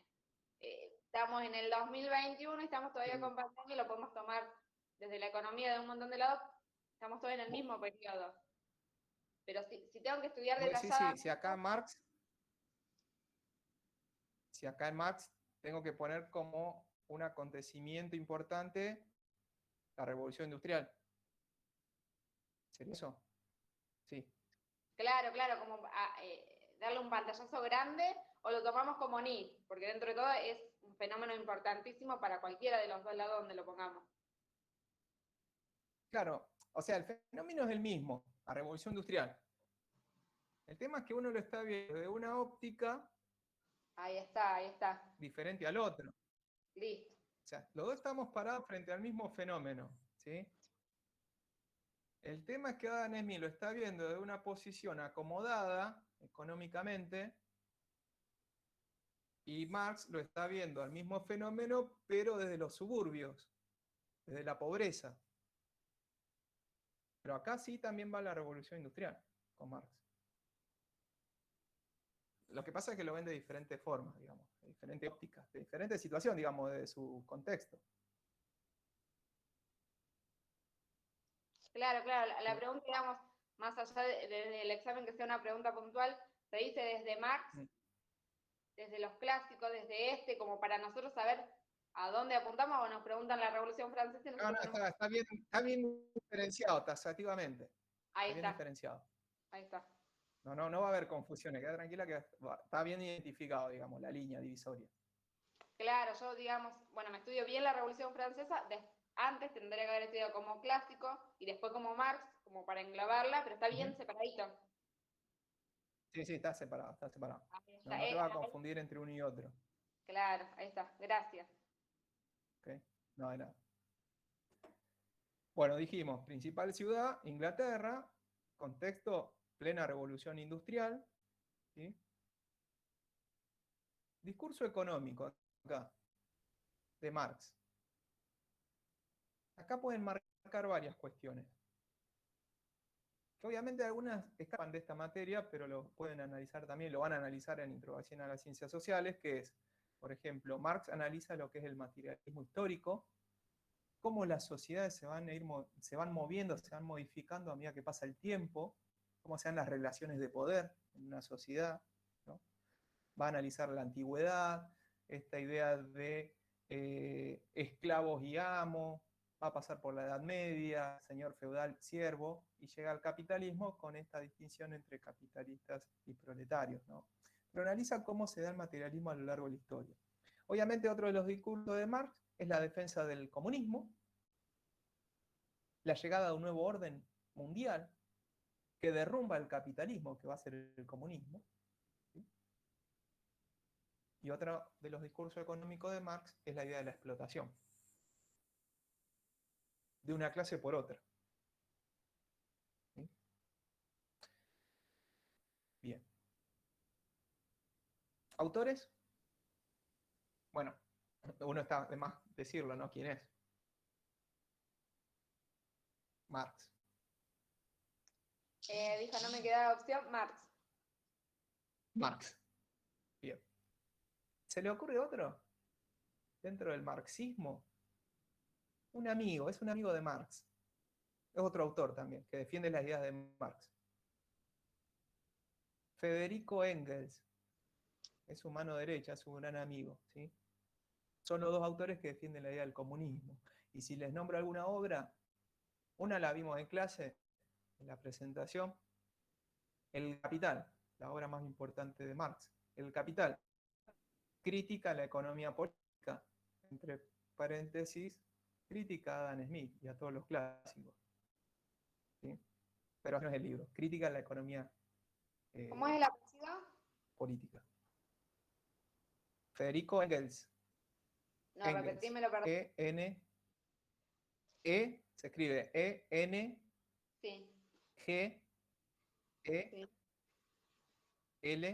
Sí. Friedrich Engels sería, Federico Engels, para los amigos. Marx tiene dos grandes obras. Una se la nombré recién, que es El Capital. Crítica a la economía política. La otra gran obra de Marx es El Manifiesto Comunista. Y si quieren anotar, si quieren seguir anotando, otra obra de Adam Smith, aparte de La riqueza de las naciones, que es la más importante. Sí. La teoría de los sentimientos morales, donde habla de egoísmo, ¿sí? De la empatía que decíamos en clase, esto de que si yo hago lo mejor para mí y todos hacemos lo mejor para uno, en Adam Smith, la economía se rige por una mano invisible en pos del bienestar social. Bien. Pero nos volvimos a los clásicos. Vamos de vuelta a Marx. Quedamos acá, ¿no? Los autores y las obras. Discúlpame, la obra de El Adam manifiesto. Smith, La obra de Adam Smith son La riqueza de las naciones, por un lado, y la teoría de los sentimientos morales. Porque Adam Smith era un filósofo en realidad. Bien, avanzamos un poquitito. Clases sociales para Marx. ¿La sociedad está dividida en clases según Marx? ¿Qué opinan? Sí. ¿Cuáles son las clases Capitalista, sociales de Marx? Los Capitalista y... proletariados. Bien, es como un trabalengua, ahí te salió casi. Sí. Proletarios. La clase proletaria. Eso. Los trabajadores, en todo caso, sería. ¿Sí? Y hay notación, dijimos, de una clase por otra.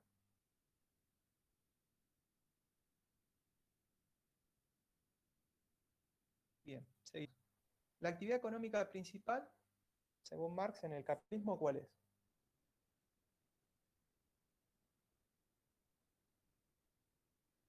¿Cuál sería la actividad económica principal?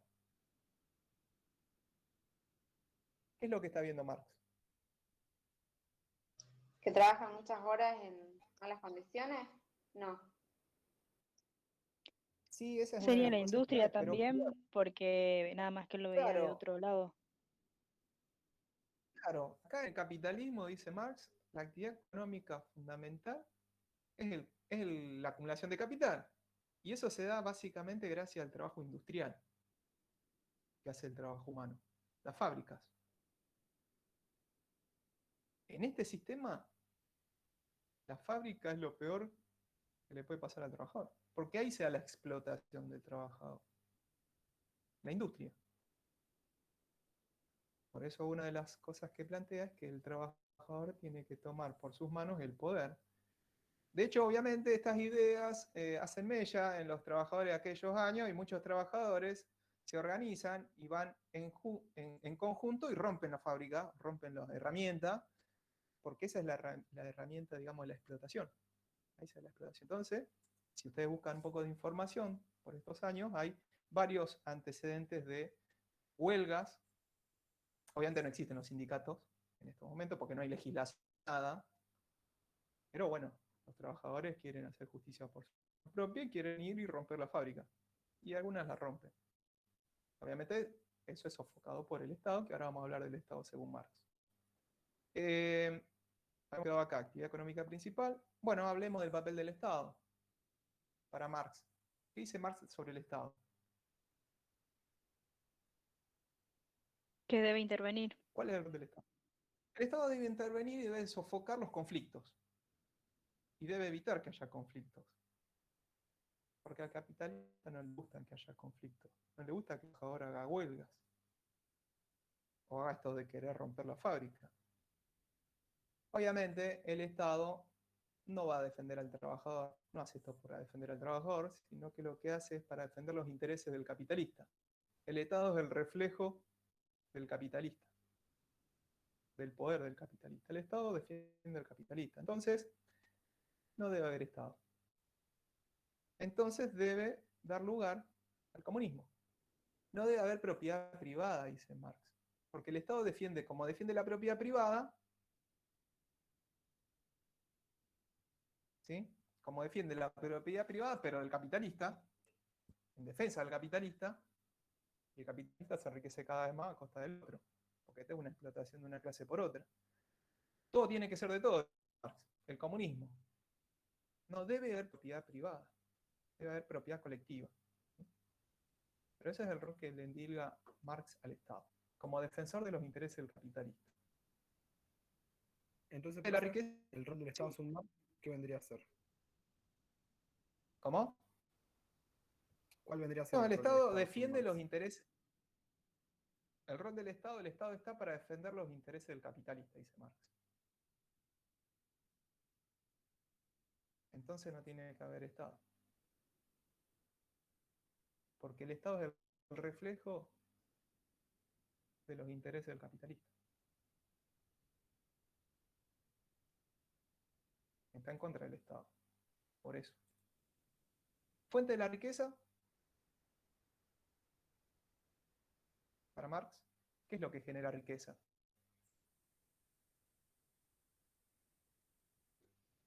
¿Cuál es la única fuente que genera riqueza? También el trabajo. El trabajo. El trabajo. El trabajo humano es el único que genera valor, que genera riqueza. El trabajo del proletariado. del proletario. Bien. Max, ¿desarrolla alguna teoría del valor?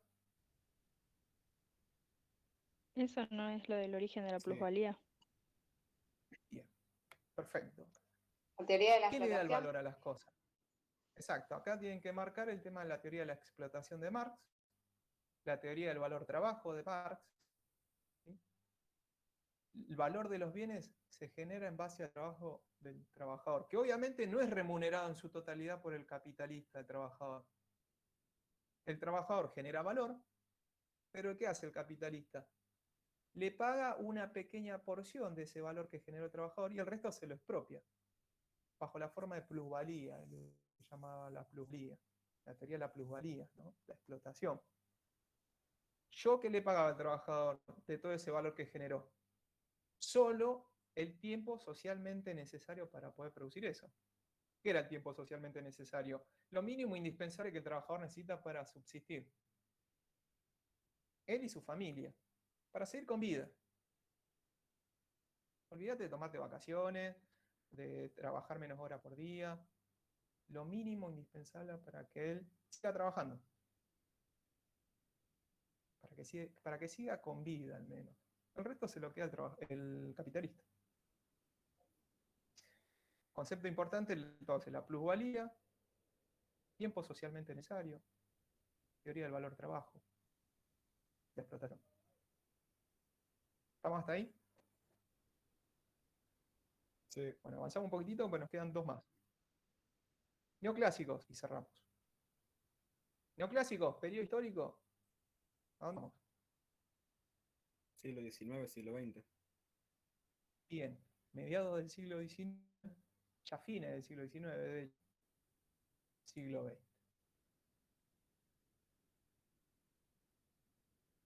Primera década del siglo XX.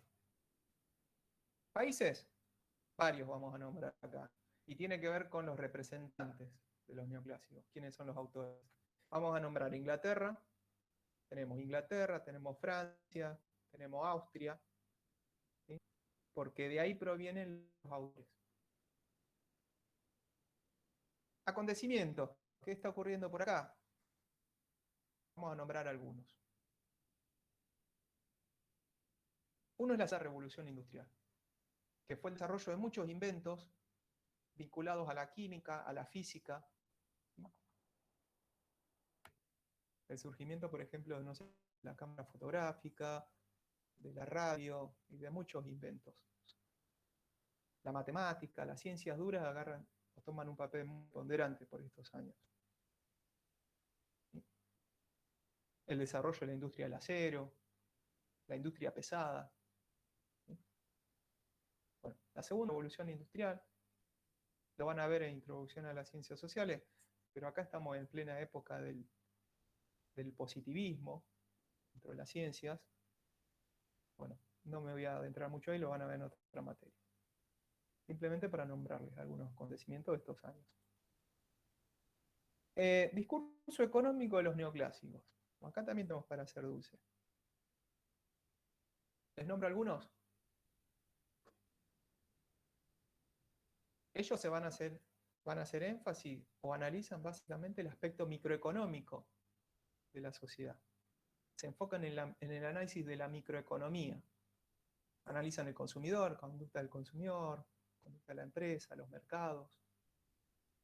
Esos desarrollan un modelo que es el análisis de la competencia perfecta. ¿Sí?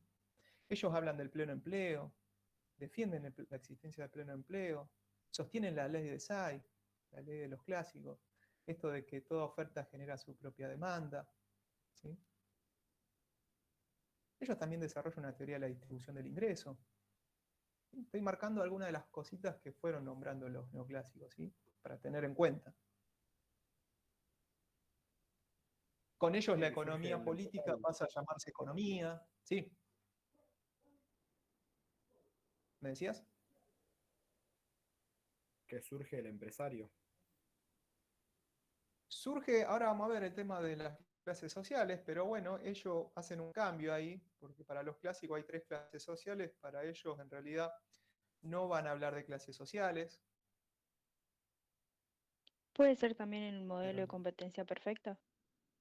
claro, ellos analizan la competencia perfecta, que es uno de los modelos que nosotros vamos a analizar en la unidad 3, de hecho. Después vamos a ver qué es la competencia perfecta. ¿Sí? Ellos desarrollan la teoría de la distribución, como decíamos recién. Es decir, hacen varios aportes. Ellos no hablan de economía política, sino que hablan de solamente economía. Y se queda ahí. Quitan todo matiz de cuestión de conflictos en una sociedad. Para ellos no existe el conflicto de clases. Porque no hay clases en la sociedad, no hay clases sociales para ellos. Somos todos individuos. Y somos todos individuos que tenemos nuestro poder o somos dueños de los recursos. Somos factores de la producción, de hecho. Bueno, pero no nos adelantemos. Autores de los neoclásicos. Varios, por nombrar algunos. Menger, Marshall. Walras. ¿Cuál? Marshall. Marshall, ¿sí? Mars. El principal exponente de los neoclásicos. Evans, algo así ¿Cuál más? escribí.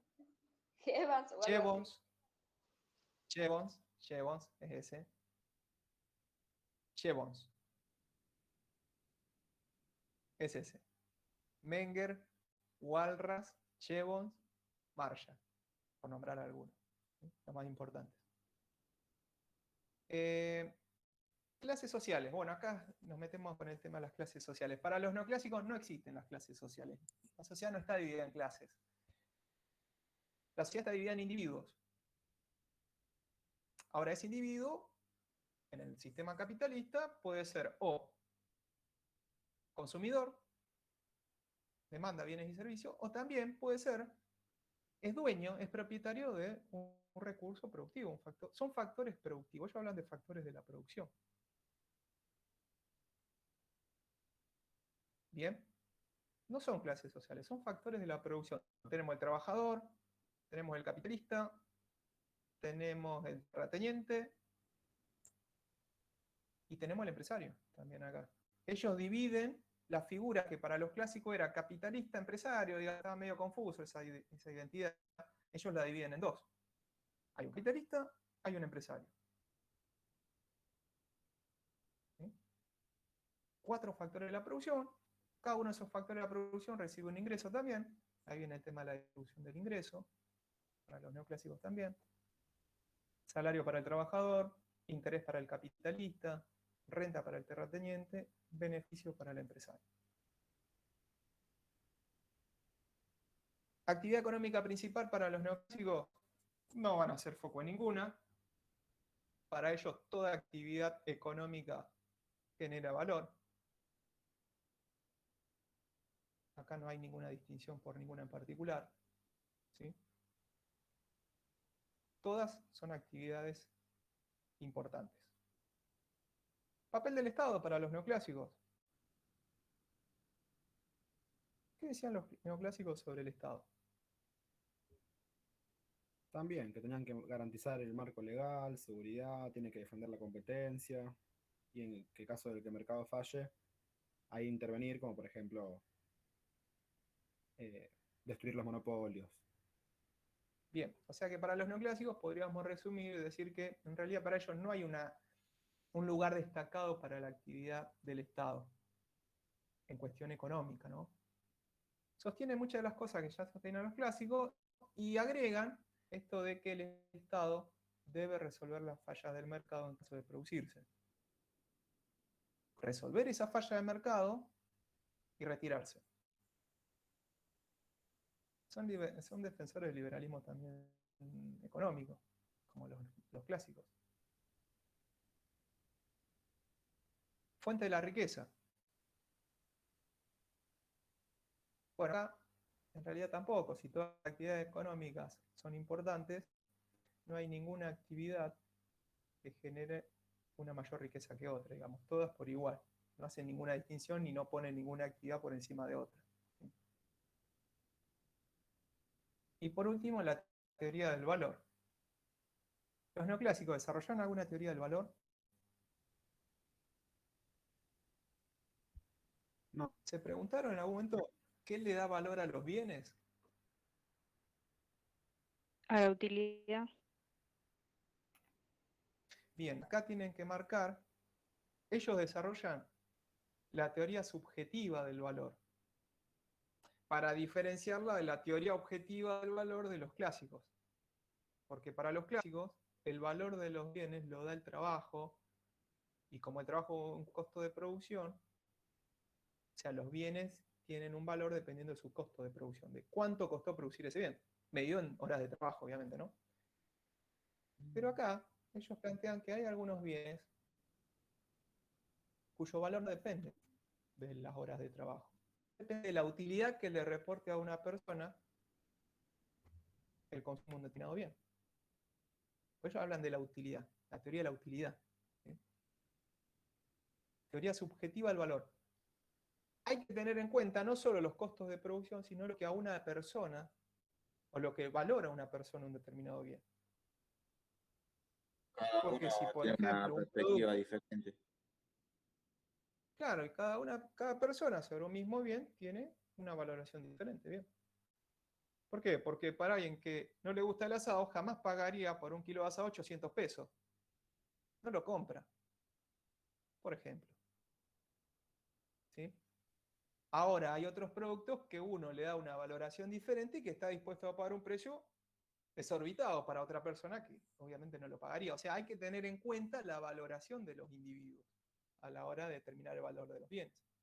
Y lo que hace Marshall es un poco cerrar la discusión. Teoría objetiva versus teoría subjetiva. Bueno, en realidad lo que dice Marshall es que no es ni blanco ni negro.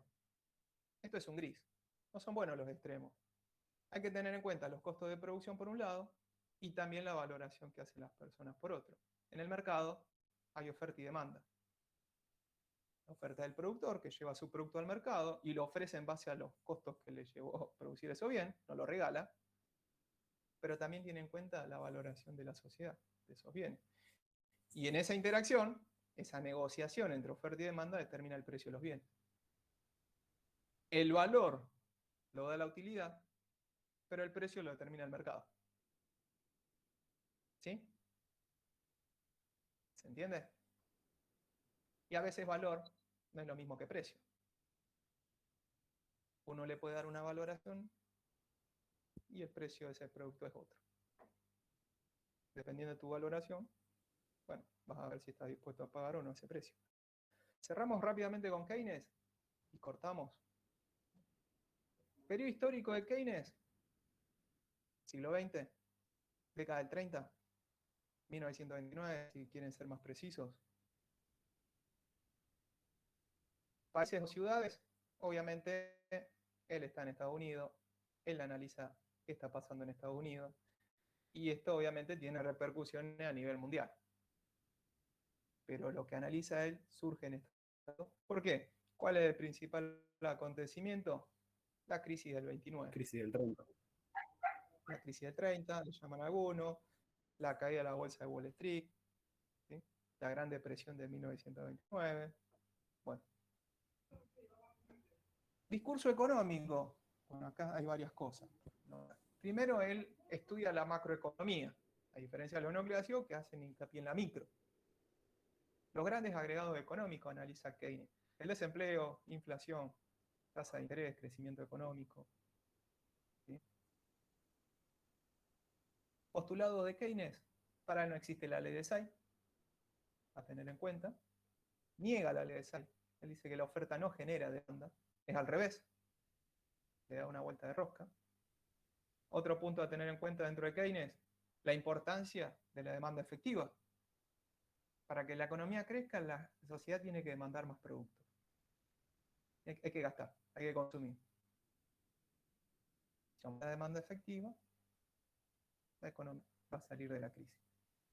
¿Por qué? Porque se van a consumir más bienes y las empresas van a producir más, y se va a generar más empleo y así sucesivamente más inversiones. El principal exponente es Keynes, con su obra La teoría general del empleo, el interés y el dinero. ¿Sí? Keynes habla de las clases sociales o divide la sociedad en clases. Profe, ¿me repite la obra? Sí. Teoría general. Teoría general de empleo, el interés, el empleo, el interés y el dinero. Ese es su libro más importante. Gracias. No, de nada. Pasa más despacio, profe, Eh, ya terminamos. Ya estamos, tranquilo. Ya No lo lo tenemos, puedo ya lo seguir. tenemos. Tranquilo. Ahí vamos, ahí vamos. Bueno, quedamos. Obviamente Keynes es el autor, importante, y ahí vimos la obra, ¿no? ¿Sí? Sí. Quedé en clases sociales. Keynes, ¿hace mención a las clases sociales? No, no las divide. Habla de consumo, de inversión, pero Bien.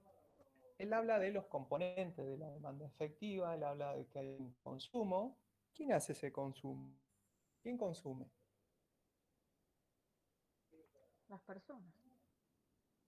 puede Bueno, ser las el que familias. menos tiene, había dicho algo así. Bueno, eso tiene que ver con una de los aportes que va a hacer después. Ahora lo vamos a ver.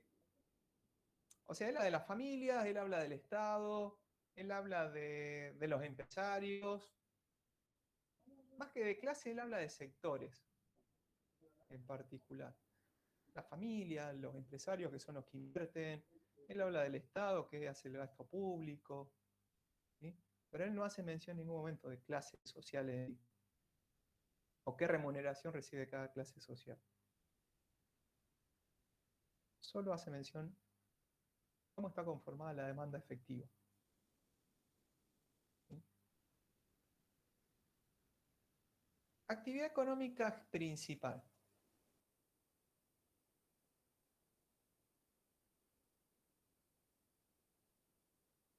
¿Hace mención en alguna en particular? ¿Que se acuerda? Comercio, industria, la agricultura, no sé, Al comercio no habla. servicios. ¿Qué dice del comercio? Estudio del consumo, mercado libre y de competencia, ¿puede ser?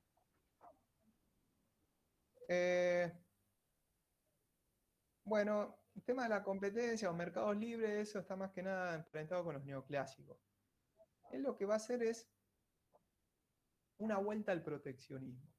Una de las políticas que plantea o que aconseja es volver al proteccionismo, a defender lo nuestro, a defender la industria nacional, el trabajo propio, ¿sí? El trabajo nacional. Pero, como actividad económica principal, acá hay que salir de la crisis, como sea, digamos. Hay que fomentar todas las actividades económicas, el comercio, hay que fomentar el comercio, la industria, ¿sí? La agricultura, todo lo que a mí me genere ingresos, hay que fomentarlo. O sea, no hace hincapié en ninguna actividad económica en particular en sí. Todas son importantes para Keynes. El papel del Estado. ¿Qué dice Keynes sobre el Estado? Tiene que intervenir. Que el Estado tiene que aumentar la inversión. Bien, el Estado tiene acá no que quedarse de brazos cruzados, sino que tiene que intervenir y activamente. Porque si la economía está mal, si el sistema está funcionando mal, el mercado, el sistema capitalista está mal, el Estado tiene que salir a actuar, tiene que intervenir. Tiene que hacer cosas para que mejore la situación. ¿Cómo? Interviniendo. ¿Con qué? Con las políticas fiscales. Tengo que usar la política fiscal y la política monetaria principalmente.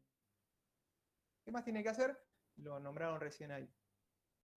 Tiene que volver al proteccionismo. Tenés que fomentar las exportaciones, beneficiar a los productores locales. Tratar de impedir un poco las importaciones, aplicarle algún impuesto como para desincentivar importaciones. ¿Sí? Y hay otra cosa más que propone, que tiene que hacer el Estado. Redistribuir el ingreso, ¿sí? Hacia las clases sociales más Pero gastadoras. no para cualquier sector. Bien, para las clases más gastadoras principalmente. ¿Sí? que son obviamente las clases más gastadoras, son los sectores sociales más empobrecidos, ¿no? Son los que tienden a gastar mucho de su ingreso y ahorran poco. Entonces, ¿qué hay que hacer? Hay que redistribuir el ingreso de los sectores sociales más altos a las clases sociales más bajas, que son las que mayor porcentaje de su ingreso lo destinan al consumo. Porque acá hay que consumir, hay que gastar. Incentivar obras públicas, mucho gasto público, fomentar la inversión, bajar las tasas de interés, ¿sí? Incentivar el consumo. Bueno, esas son las actividades que debe hacer el Estado, el rol del Estado para este economista. Y bueno, fuente de la riqueza, acá no vamos a nombrar ninguna. Keynes no nombra ninguna en particular. No, pero decía algo, profe, de que Sí. el ahorro era un residuo, algo así. Claro, el ahorro es un residuo, entonces lo que hay que hacer. ¿Por qué decía que el ahorro es un residuo? Hay que gastarlo. Hay que gastarlo. Vos, o sea, el consumo depende del ingreso, ¿sí? Todo lo que vos no consumís es un residuo. Eso sería el ahorro. O sea, el consumo depende del ingreso. Mientras más ingresos tengas, más vas a consumir.